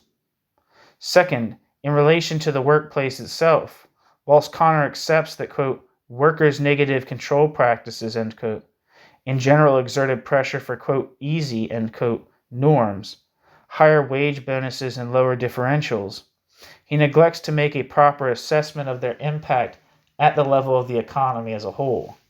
Quote, negative control in this sense seems a limited but clear manifestation of elements of working class identity and opposition, if only at the level of the shop, the section, or the plant, end quote. Connor is certainly aware that the strikes and protests which took place prior to the onset of open crisis in 1989 to 90 usually occurred in defense of the normal or, quote, contractual understanding between workers and the authorities. But behind his theory of that, quote, contractuality, end quote, there lies little conception of an overall balance of power. In places, Connor does argue that, quote, wage drift eventually caused the authorities major problems. But ultimately, Connor sees this phenomenon as no more than one of the standard, quote, rules and operating procedures, end quote, which begat problematic results, quote, almost automatically, end quote. One second.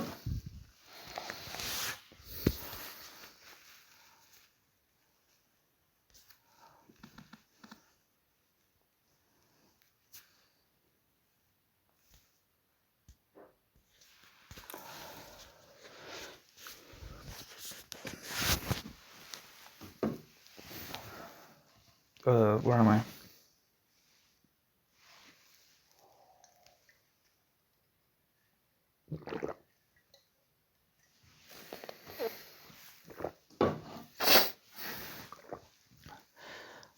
New section. 3 theoretical positions. We now turn to 3 theses to which, in general, the above criticisms do not apply, although the correspondence between a consideration of the working class and a general theory of the USSR is stressed to varying degrees in each case. We would argue that it exists in such a fashion as to allow each thesis to escape the more common, quote, empiricism, end quote, at least in its more extreme forms. The idea of, quote, incorporation, Lane, may be an irreconcilable contradiction with communist theoretical concepts, but it undoubtedly relates very strongly to a certain view, albeit a completely mistaken view, of the overall social formation. So do the theories of the, quote, social compact, end quote, Pravda, and the, quote, historic compromise, end quote, Zaslavsky. And these we have found to be of a limited instructive value.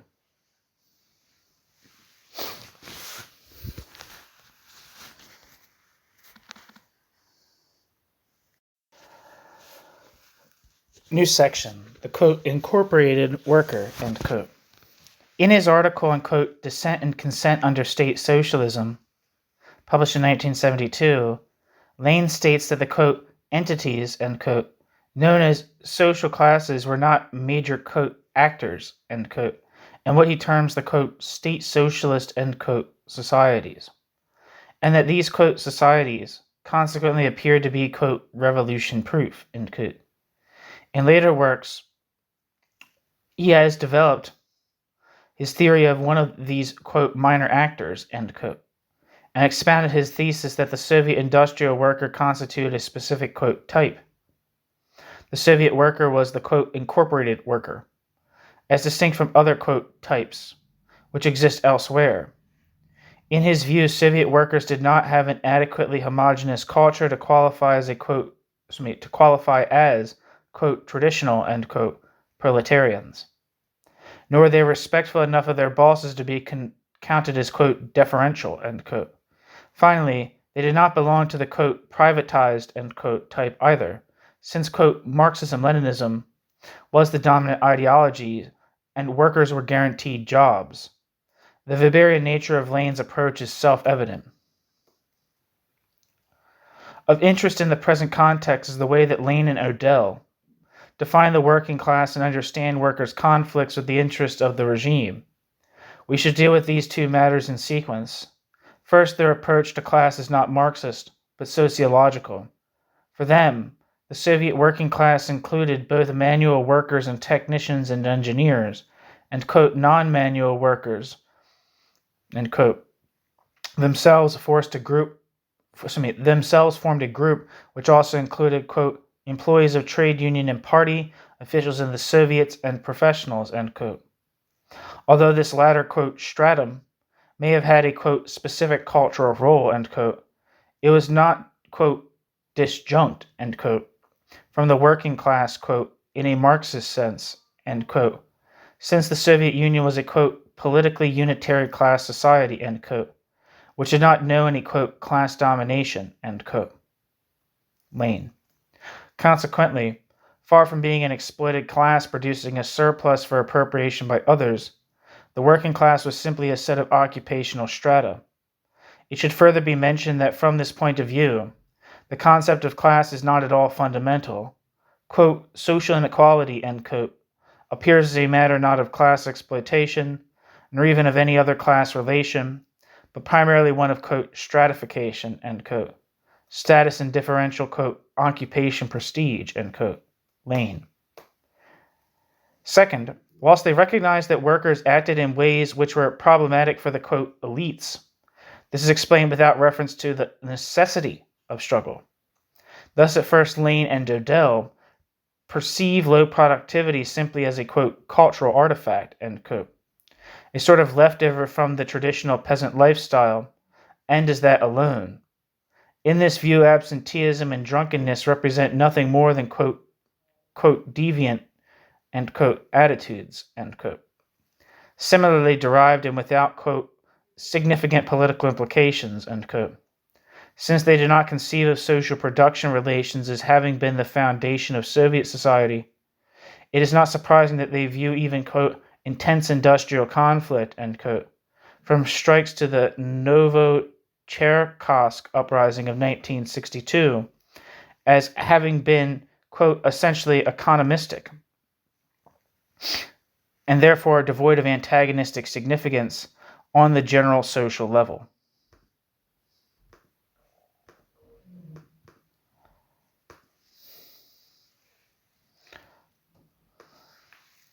According to Wikipedia, the Novocherkassk massacre was a massacre carried out by the Soviet Army and KGB against unarmed civilians who were rallying on the 2nd of June 1962 in the Soviet city of Novocherkassk. A few weeks prior to the massacre, workers at the electro-locomotive Novocherkassk plant, NEVZ, had organized a peaceful labor strike. The security forces killed 26 people, according to the official account, in the massacre. On the 1st of January 1962, The wages at the NEVZ were lowered by 30 to 35%. At the same time, the production quotas which were set up for workers as part of the Soviet Union's planned economy were raised. These events also coincided with a sharp nationwide increase in the prices of dairy and meat products, up to 35% according to one account, raising them above the budget of many workers. Protesters gathered near the city's central administrative building, did not disperse when ordered by the surrounding Soviet troops, who then opened fire, killing 26 and wounding 87, including children. Arrests, show trials, and cover-ups ensued. About 240 were arrested, 7 people were convicted of various crimes such as, quote, mass disorder, end quote, and sentenced to death, and hundreds of others were imprisoned for up to 15 years, though the prison terms of some were later reduced. News of the events never appeared in the state-controlled press, and the Soviet government continued to conceal it until April 27, 1991. However, it was described in a few underground samizdat publications. The 26 dead were secretly buried by KGB operatives in graves which were not disclosed to relatives and friends until the 2nd of June 1994, when almost all bodies were discovered and reburied at the official memorial. In 1992, shortly after the dissolution of the Soviet Union, the events were investigated by the Chief Military Prosecutor's Office. The major suspects among the highest-ranking Soviet officials, such as Nikita Khrushchev, Anastas Mikoyan, Frol Kozlov, and several others who were deemed responsible for the massacre, had died by the time of the investigation. Each year, the massacre is commemorated on its anniversary by a group of surviving participants. Some of the victims of the massacre were symbolically compensated for their illegal imprisonment and deaths. In 1990, a museum was dedicated to the victims of the massacre next to the square where it took place.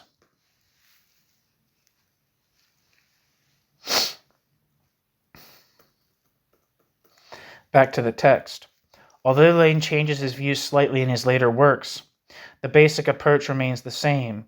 Thus, Lenin accepts that lacks work discipline is also conditioned by, quote, the absence of structural unemployment and by generally rising standards of living, end quote, and further argues on a more general level that full employment strengthens, quote, labor's position vis-a-vis management, end quote. But when Lenin traces back the chain of cause and effect, though he is constricted by his approach to find that what actually causes full employment in the first place is the ideology or, quote, ethic, end quote, of the regime, rather than material factors. Footnote. Another Sovietologist to study full employment is Granik, who perceives full employment as in many ways the determinant characteristic of the Soviet economy, concerning himself, however, exclusively with its consequences. Granik considers conflict only in passing, and then in the same way as M. Macaulay in 1969 and others, only in terms of the official mediation of disputes.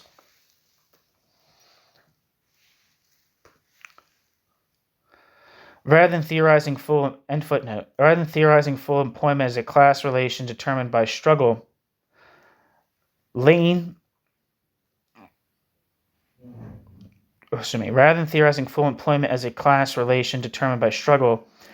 understands full employment as a, quote, social policy brought about by a, quote, legitimating ideology and promoted by, quote, 3 main interests, management, labor, and party, end quote. Thus, Lenin continues to neglect the significance of a state of affairs where workers resist their rulers' need for them to work harder. Such an approach to the nature and struggles of the Soviet working class leads directly to the concept of, quote, incorporation. Quote, the authority structure is accepted. Incorporated workers participate in improving production, and they are closer to the administration both socially and politically than workers in capitalist society, ...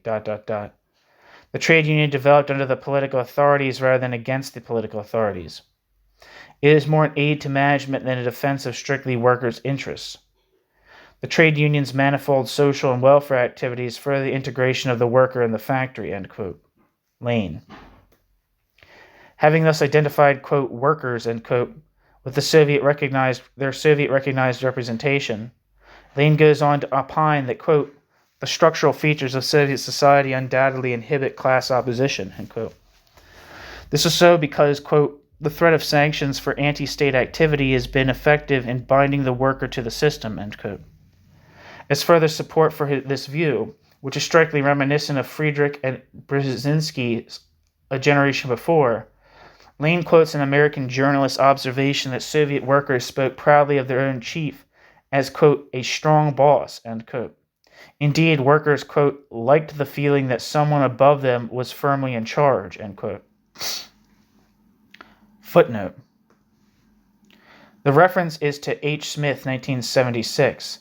Lane's extract is preceded in Smith's work by two lines of equally impressionistic character. Quote, in their most admiring moments, Russians praise Stalin as the krepky kozyan, the strong master. Stalin held society together in his grip, and they liked that feeling, end quote. Smith's work is one of many such journalistic accounts.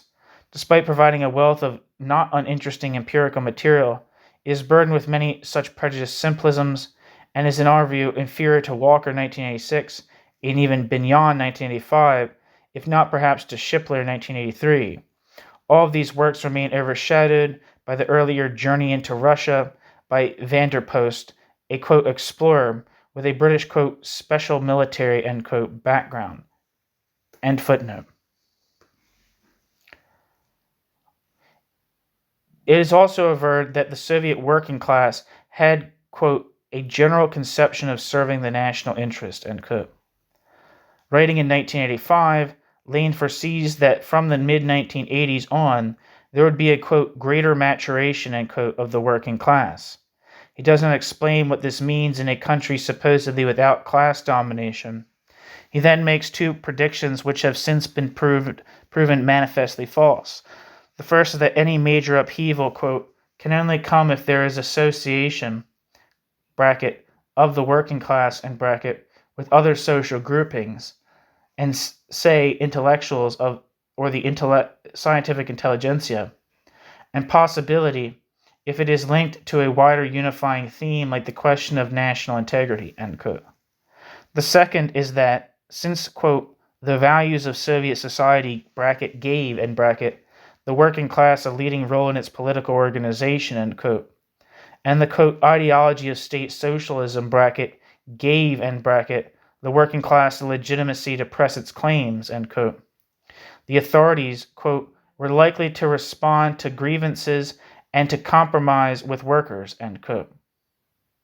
It is now, of course, common knowledge that working class standards of living have fallen more or less continuously since 1985, and that economic reform means mass unemployment.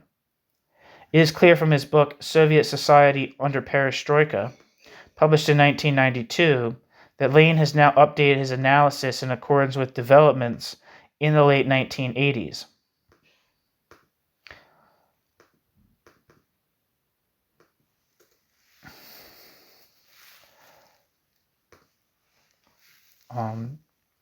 Soviet Society Under Perestroika, published in 1992, was released by Routledge, and I'm going to see if they have a description here, and they do. This is an up-to-the-minute revised edition of a text which, since its publication in 1990, has been extremely influential. The great changes of the past 18 months have entailed a comprehensive updating of the book. This edition takes account of new developments that include the independence of the Baltic states and the treaty which sparked 1991's attempted coup. Back to the text. But the underlying theory remains the same. Thus, David Lane asserts that, quote, labor productivity has declined because standards of punctuality, workmanship, and labor discipline have been poor, end quote. And argues somewhat unconvincingly that a change in workers' attitudes to work resulted from, quote, greater acquisitiveness and the rise of a consumer mentality, end quote. Still neglecting to theorize the necessary struggle between classes, it keeps to the view that the manual working class was a, quote, major support, end quote, for previous governments, and that it stopped being so only under pressure from economic reform. This position is tenable only if one believes that the sole function of a government is to stay in office, and ignores its role as the administrator of capital accumulation. Under the heading, The Rise of an Independent Workers' Movement, David Lane then focused exclusively on the Russian Nationalist United Workers' Front, and concentrates particularly on its demand for more workers' representation in the Soviets.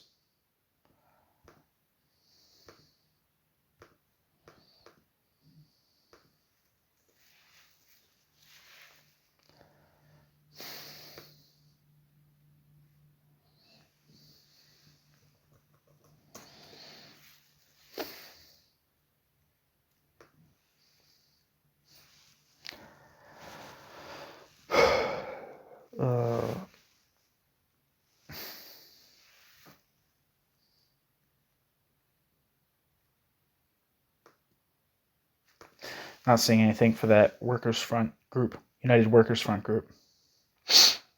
The term, quote, incorporation, end quote, no longer appears, but it would seem that Lane's basic conception is that whereas the workers used to be incorporated via politics, after a, quote, period of transition, end quote, they will eventually be incorporated via the market and the law. One second.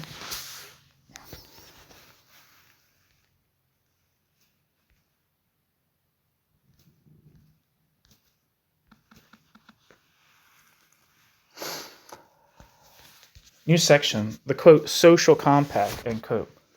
Like Lane, Pravda too adopts a Weberian approach.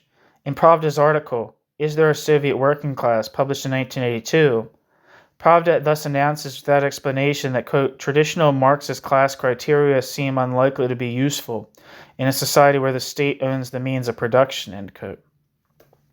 He proceeds to make use of the concept of the, quote, class group, a sort of cross between Weber's notion of, quote, class and, quote, status group.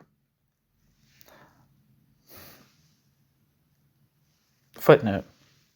This statement suggests, of course, an ignorance of the fact that Marx's main theoretical concern was to criticize production relations, not legal relations.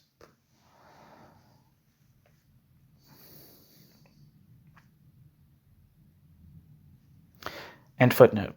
A class group is defined with a, quote, defined as a, quote, multi-bonded, end quote, product of, quote, converging dimensions of differentiation, end quote. Footnote. An equally clearly Weberian approach, although nominally, quote, Marxist, is adopted by Zukin.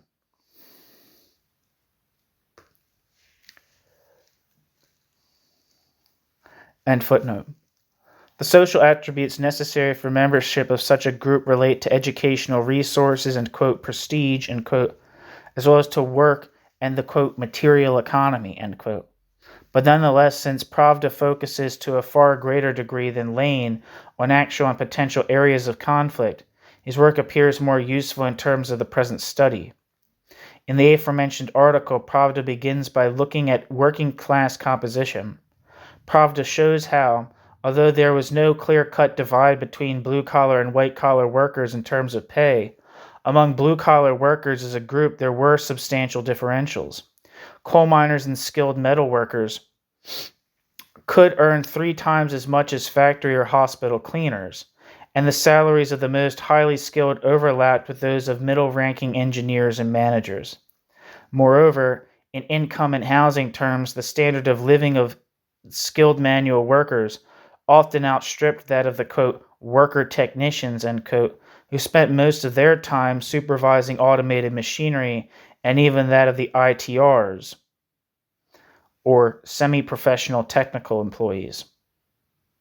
After further considering job complexity, education, and especially, quote, class identification, end quote, Pravda discovers a, quote, working class group and a, quote, working middle class group, both of which were distinct from the intelligentsia.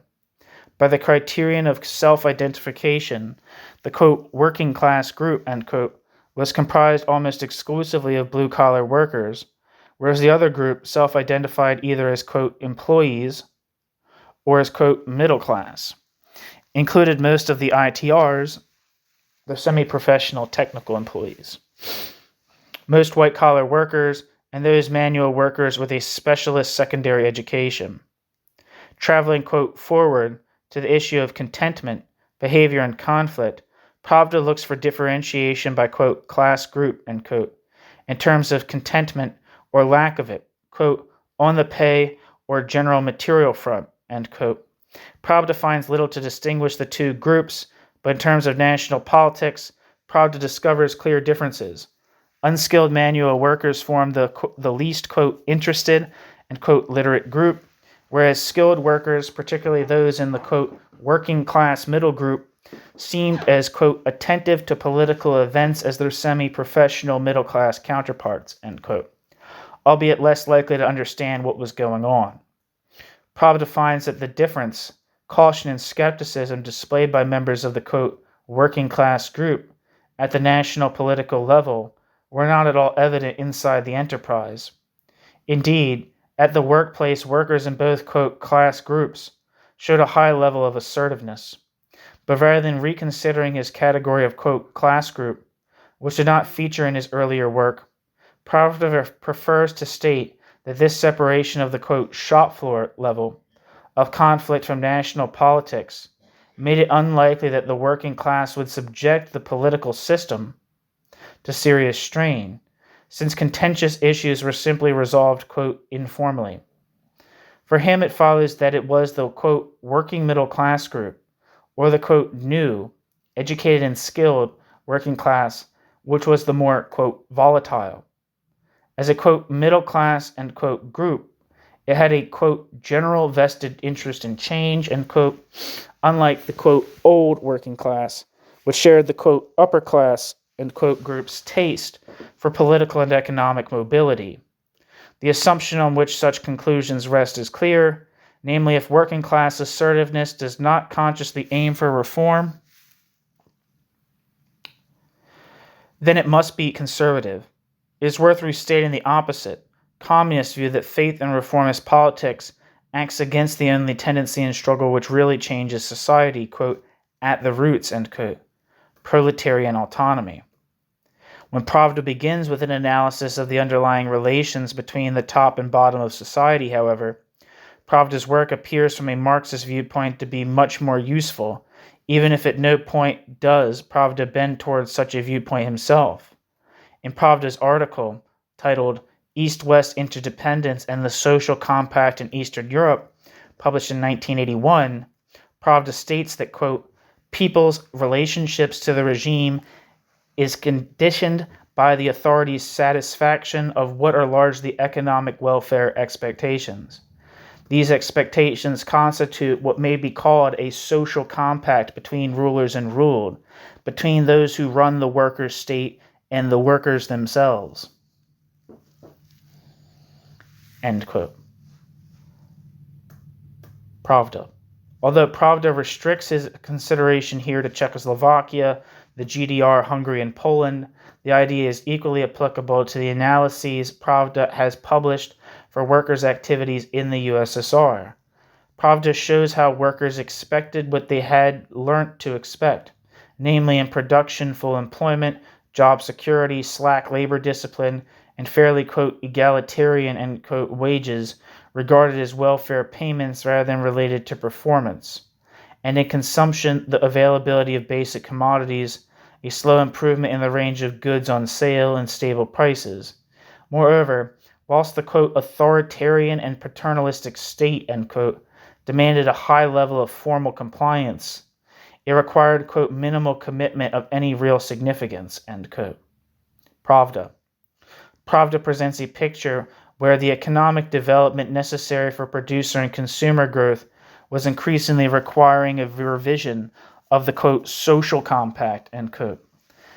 Pravda begins with production, quote, three sets of problems affecting labor productivity are connected with the social compact production norms: absenteeism, full employment and job security, and the pace and quality of work, end quote. Pravda.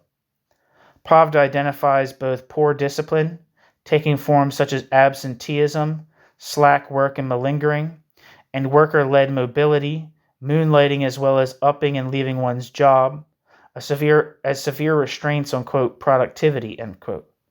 Pravda shows how, as attempts were made to circumvent such restraints, new problems such as burgeoning deficits and debts followed in their wake.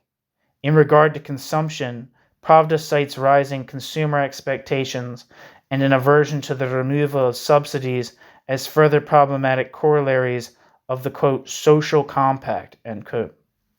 Quote, the basic problem facing the proponents of price rationalization is the workers' tendency to conceive the relationship between prices and the standard of living in zero-sum terms, end quote. And linking production to consumption, Pravda writes that talk of productivity-linked wage rises to match price increases, quote, arouses rather than allays workers' suspicions, end quote. Pravda. Writing from a pro-reform point of view, Pravda concludes that the development of the more open and more complex economies in Eastern Europe will necessitate not only a replacement of the, quote, traditional, end quote, social compact with one where higher rewards are on offer for harder work and less security, but also the introduction of political reform. In his view, quote, in the final instance, the public's and specifically the proletariat's actual response to government measures depends on the regime's record and credibility, end quote.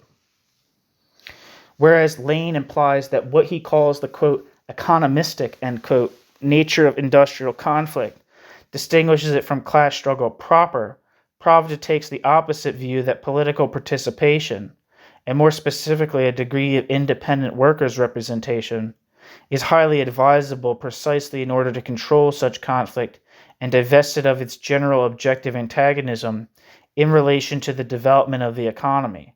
His insights into the, quote, social compact, end quote, and into the need to change radically, quote, the traditional social compact passivity of the population as citizens, end quote, clearly suggest an intensification of the elite struggle against a, quote, obdurate, end quote, working class, and a growth of political mediation as a safety valve.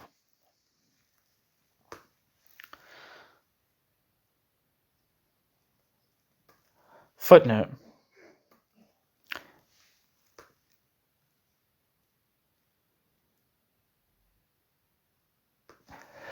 In Marxist terms, one might suggest that the ruling ideology, unlike those of Western liberal democracies, possessed minimal internal efficacy and existed mainly for reasons of foreign policy.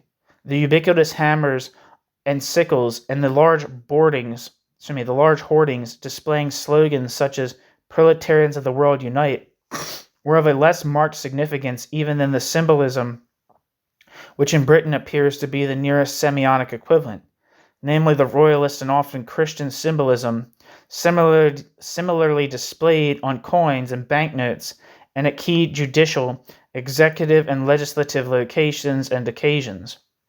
Whereas the latter relates to real organizational aspects of the admitted hierarchy and privilege system of the specific British state, and at the same time, to a limited extent, reinforces national unity around the ruler's really existing parliamentary democratic regime, quote, constitutionality, with major problems only where it confronts a rival in Northern Ireland. The, quote, socialist, end quote, ideology of the USSR could never hide the obvious fact that the Soviet system was not ruled by the workers. In other words, the official picture was self-evidently false. Indeed, since it was neither, quote, the sigh of the oppressed creature, end quote, nor in any real sense the, quote, universal basis of consolation and justification, end quote, it cannot be likened to religion. Slogans such as, quote, glory to work, meanwhile, are best seen as a parallel to the, quote, work liberates slogans erected at the gates of concentration camps in Germany. In other words, as little more than an affirmation that might is right, and a threat of violence against those who would develop a language of class opposition towards a conceptualization of the possibility of revolution. This is something which Orwell describes brilliantly in 1984, especially in his appendix on the principles of newspeak.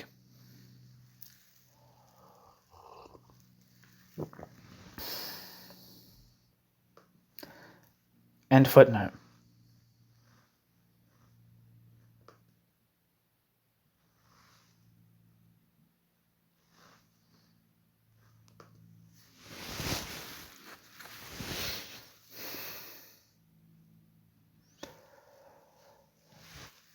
Pravda's analysis is very coherent. Having identified working class economic behavior, Pravda does not actually write, quote, struggle as a major problem for economic development. That is, for what was shown above to be capital accumulation. Pravda considers ways to push back, if not to vault, the barrier it represents. Footnote. In comparison, Yanowicz's brief consideration that portions of the working class might resist the imposition to, quote, work reform, end quote, appears merely, quote, political, or, quote, sociological, his main focus being upon political resistance and the resilience of the administration, rather than theorize a deal, quote, compact, or relation with the workforce of a general nature. He alludes instead to parts of a, quote, divided working class which, quote, have obviously found their niche in the network of privilege, end quote. End footnote. After describing how in the industrial sphere the party was of negligible use in the articulation of workers' economic grievances and the mediation and resolution of conflicts, and before considering how workers' participation in management seems similarly unable to, quote, provide a satisfactory solution to the problem of workers' dissent, end quote, he states starkly that, quote, in a more positive vein, there is some evidence to show that more effective unions can help prevent workers' collective protests, end quote.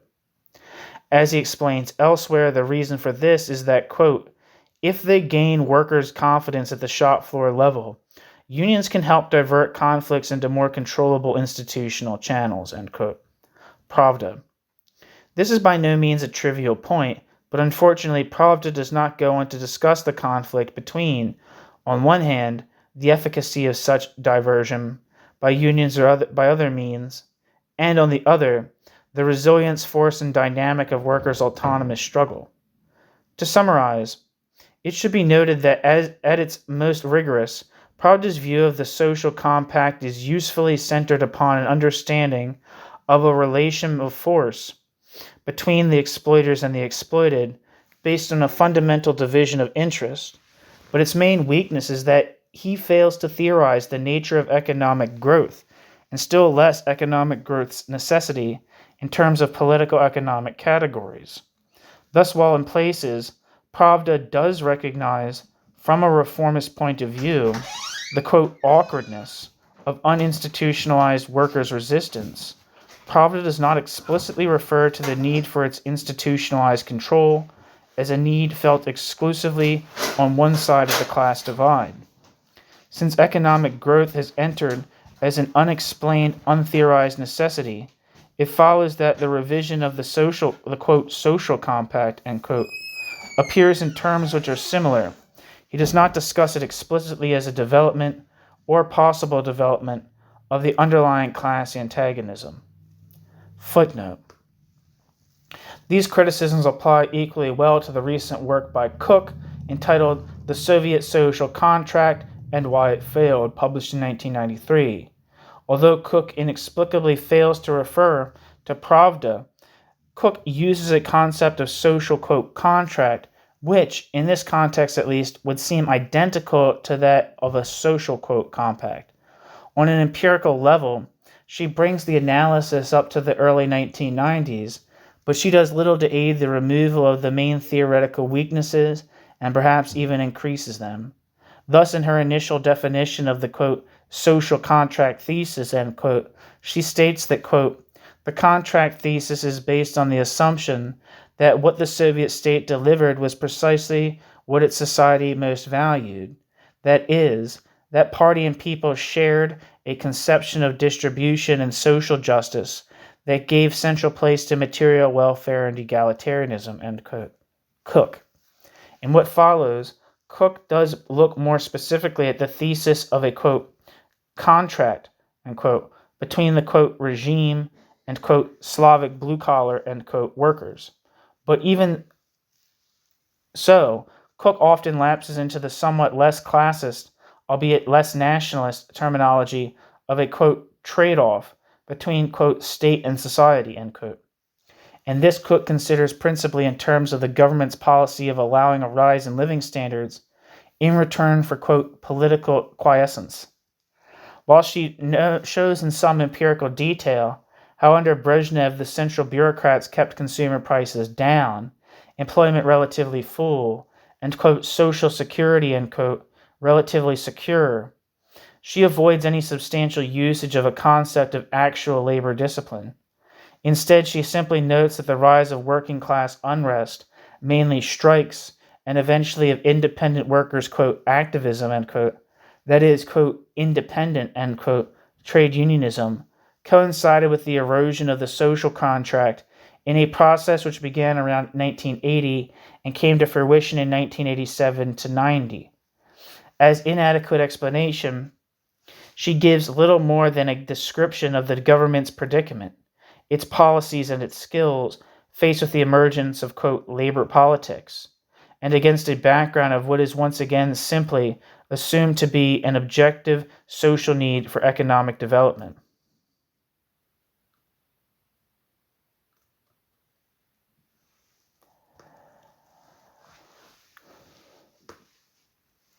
One second.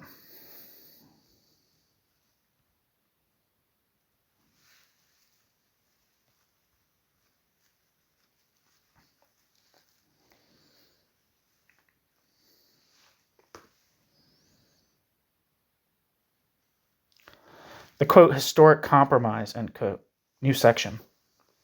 End footnote, new section. The, quote, historic compromise, end quote. Writing like Pravda towards the end of the Brezhnev period, Zaslavsky presents a theory of a, quote, historic compromise, end quote, between, on one side, the political regime, and on the other, the, quote, populace. According to this view, the, quote, existing distribution of power, end quote, is accepted, but only on three conditions. First, that prices stay low. Second, that employment is guaranteed. And third, that people remain, quote, free to seek individual ways to improve their living standards, end quote. Zaslavsky. In relation to Pravda's theory, Zaslavsky's theory appears more historical. Delving back further, Zaslavsky thus explains the Brezhnev period against the backdrop of the contradictions of Stalinism. Quote, when various groups of people pursue a similar course of action, spontaneous social movements are often formed. Political power at first attempts to suppress these outcomes, but eventually ends up tolerating these outcomes. Even in the Stalin era, consent was only partially wrung from the population by the coercive apparatus. To a considerable extent, it was voluntarily granted by members of some key social groups in exchange for actual or future benefits, end quote. Zaslavsky. Zaslavsky continues, quote, this holds even truer for the Brezhnev period as well and is, indeed, its distinctive feature. Soviet society is far from being a lump of clay that yields to any pressure from above. Soviet society's internal policy does not merely depend on the whims of the party leadership. Brezhnev's period is characterized by a continuous dialectical interplay of state and society, which is not limited solely to governmental initiatives and the population's mechanical reaction, but also incorporates mass popular actions that occasionally compel the state to yield, end quote. Zaslavsky. Thus, Zaslavsky shows how the authorities were able to enforce the 1940 ban on job changing and eventually had to repeal it in 1956, and how the Kosygin reforms of 1965 were scuppered by semi-skilled workers, among others. Evidently, Zaslavsky ascribes great significance to the actual class struggle, and it is from a clearly classist perspective that Zaslavsky studies such phenomena as alcoholism, a double-edged, quote, weapon, end quote, job changing, and migration. Of special interest is Zaslavsky's analysis of the employment in closed cities of, quote, guest workers, end quote, from the countryside.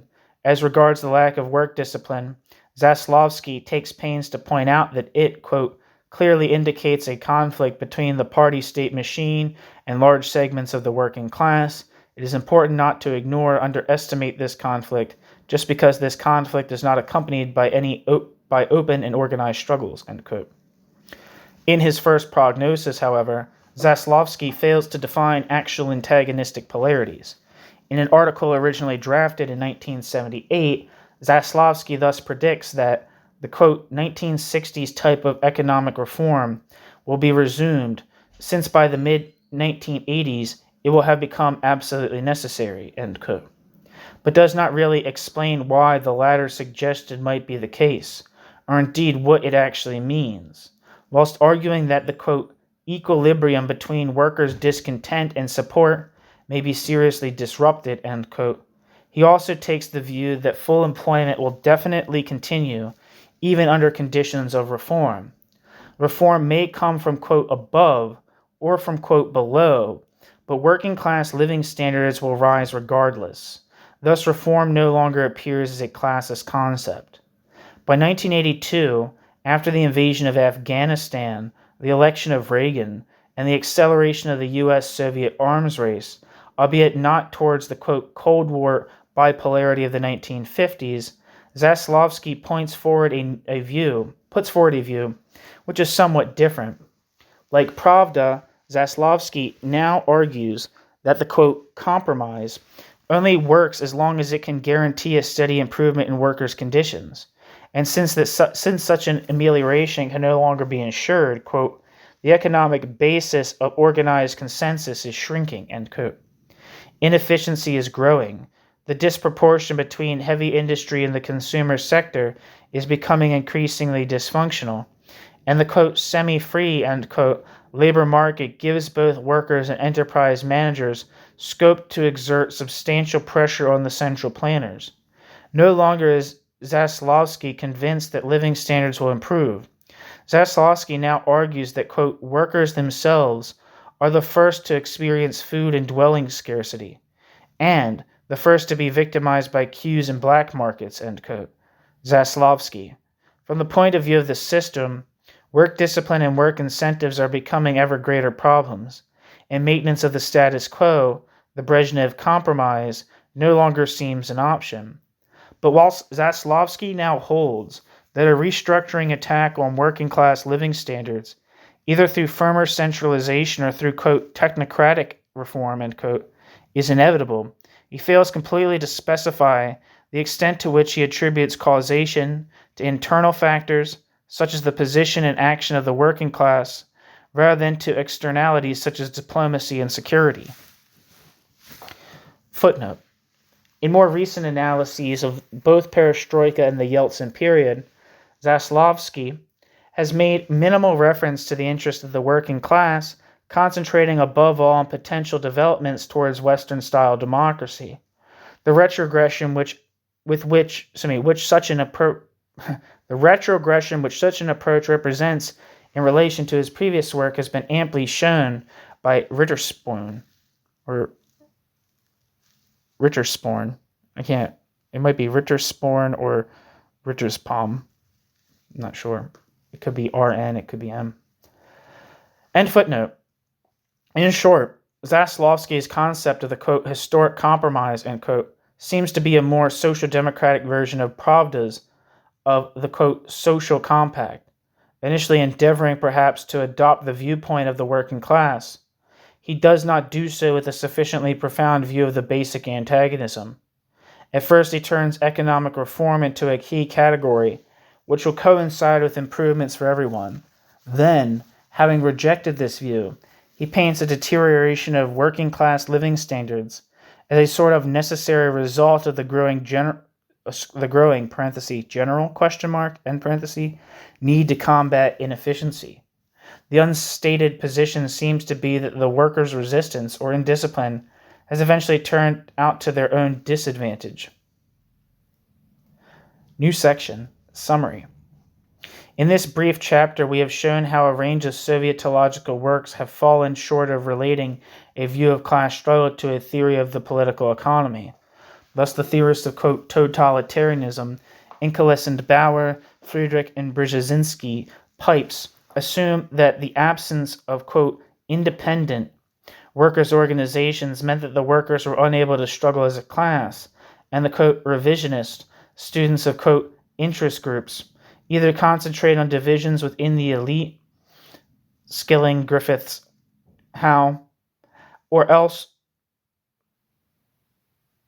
explain social tensions more broadly but on what is still a political basis, Cohen. We have looked at a number of, quote, economic, end quote, analyses focused around concepts such as technological development, success indicators, and shortage. If the Birmingham School, Amon, Cooper, Davies produced no political economic explanation of the terminological, quote, lag they describe, nor has Alec Nova tackled the question of the form of labor which underlies the category of the success indicator. Indeed, Nova has assumed a priori that Soviet society is reasonably accurately characterized in terms of universal conscription into civil and military service. Both the Birmingham School and Nova assumed that growth was necessary without explaining why this was the case. And both Nova and the Birmingham School eschew any theoretical concept of exploitation. Roland, meanwhile, focusing on the inherent inefficiency of the indicator system, describes how workers took advantage of a state of affairs which was, quote, labor power elastic, end quote. But Roland does so only in terms of, quote, natural, end quote, factors, such as the individual lack of, quote, moral motivation and the end of the effectiveness of brutal methods once they were no longer a, quote, surprise. Interested above all in firm-level decision-making, Kornai does write, albeit confusedly, about the factors affecting wage setting, but failing to offer a coherent theory to explain both the, quote, bargaining power of the workers and the, quote, totalitarianism of the enterprise. Kornai neither deals consistently with the sale of labor power nor points to any alternative form of its alienation. Like Roland, Kornai too omits to discuss theoretically the conflict of interest between social groups. Of those Sovietologists who have written specifically about the Soviet working class, most have produced empirical studies of such matters as relative hardship, the mediation of disputes, others of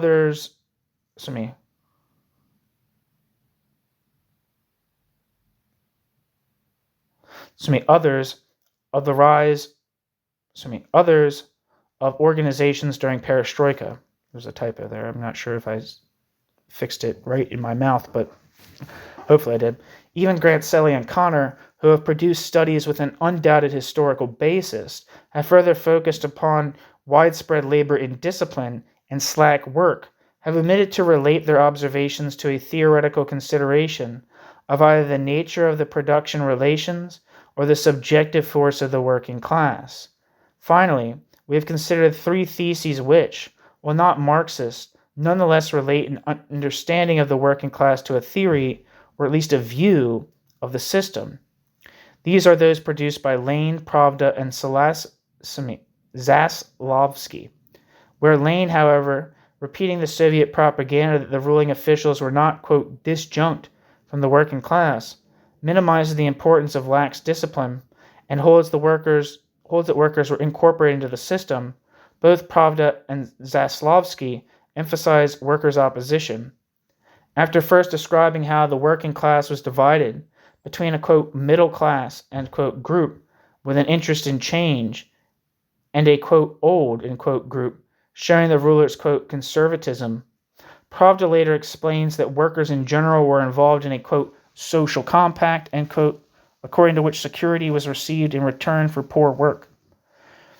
Pravda shows in particular how the need for economic development, itself left theoretically unexplained, caused workers' resistance to productivity to become an ever greater problem. From the point of view of the controllers of labor, Pravda suggests that more effective unions might help to divert workers' assertiveness and reduce its antagonistic effect. On a slightly more historical basis, Zaslavsky also studies the decline of what he calls the, quote, historic compromise, end quote. If at first Zaslavsky suggests that reform will benefit the workers, Zaslavsky eventually reaches the view that it will involve a deterioration of their living standards. But like Pravda, Zaslavsky fails to define antagonistic polarities. The relationship between the position of the working class and the nature of the political economic system has not featured greatly in the work of Sovietologists, whereas the quote political end quote theorists either deny the existence of class struggle or else interpret conflict in general in terms of the interplay of statist interest groups. The quote economic end quote theorists failed to explain either the form of exploitation or the basis of the need for growth. Indeed, these latter two factors are not discussed with theoretical profundity, even by those who write of a quote compact or quote compromise between the workers and the rulers. And since there is little theoretical consideration of the nature of antagonistic resistance to systemic imperatives, the basis of the need to revise relations with the workers remains to be properly explained. Okay, so that is the end of chapter. What chapter the hell is this anyway?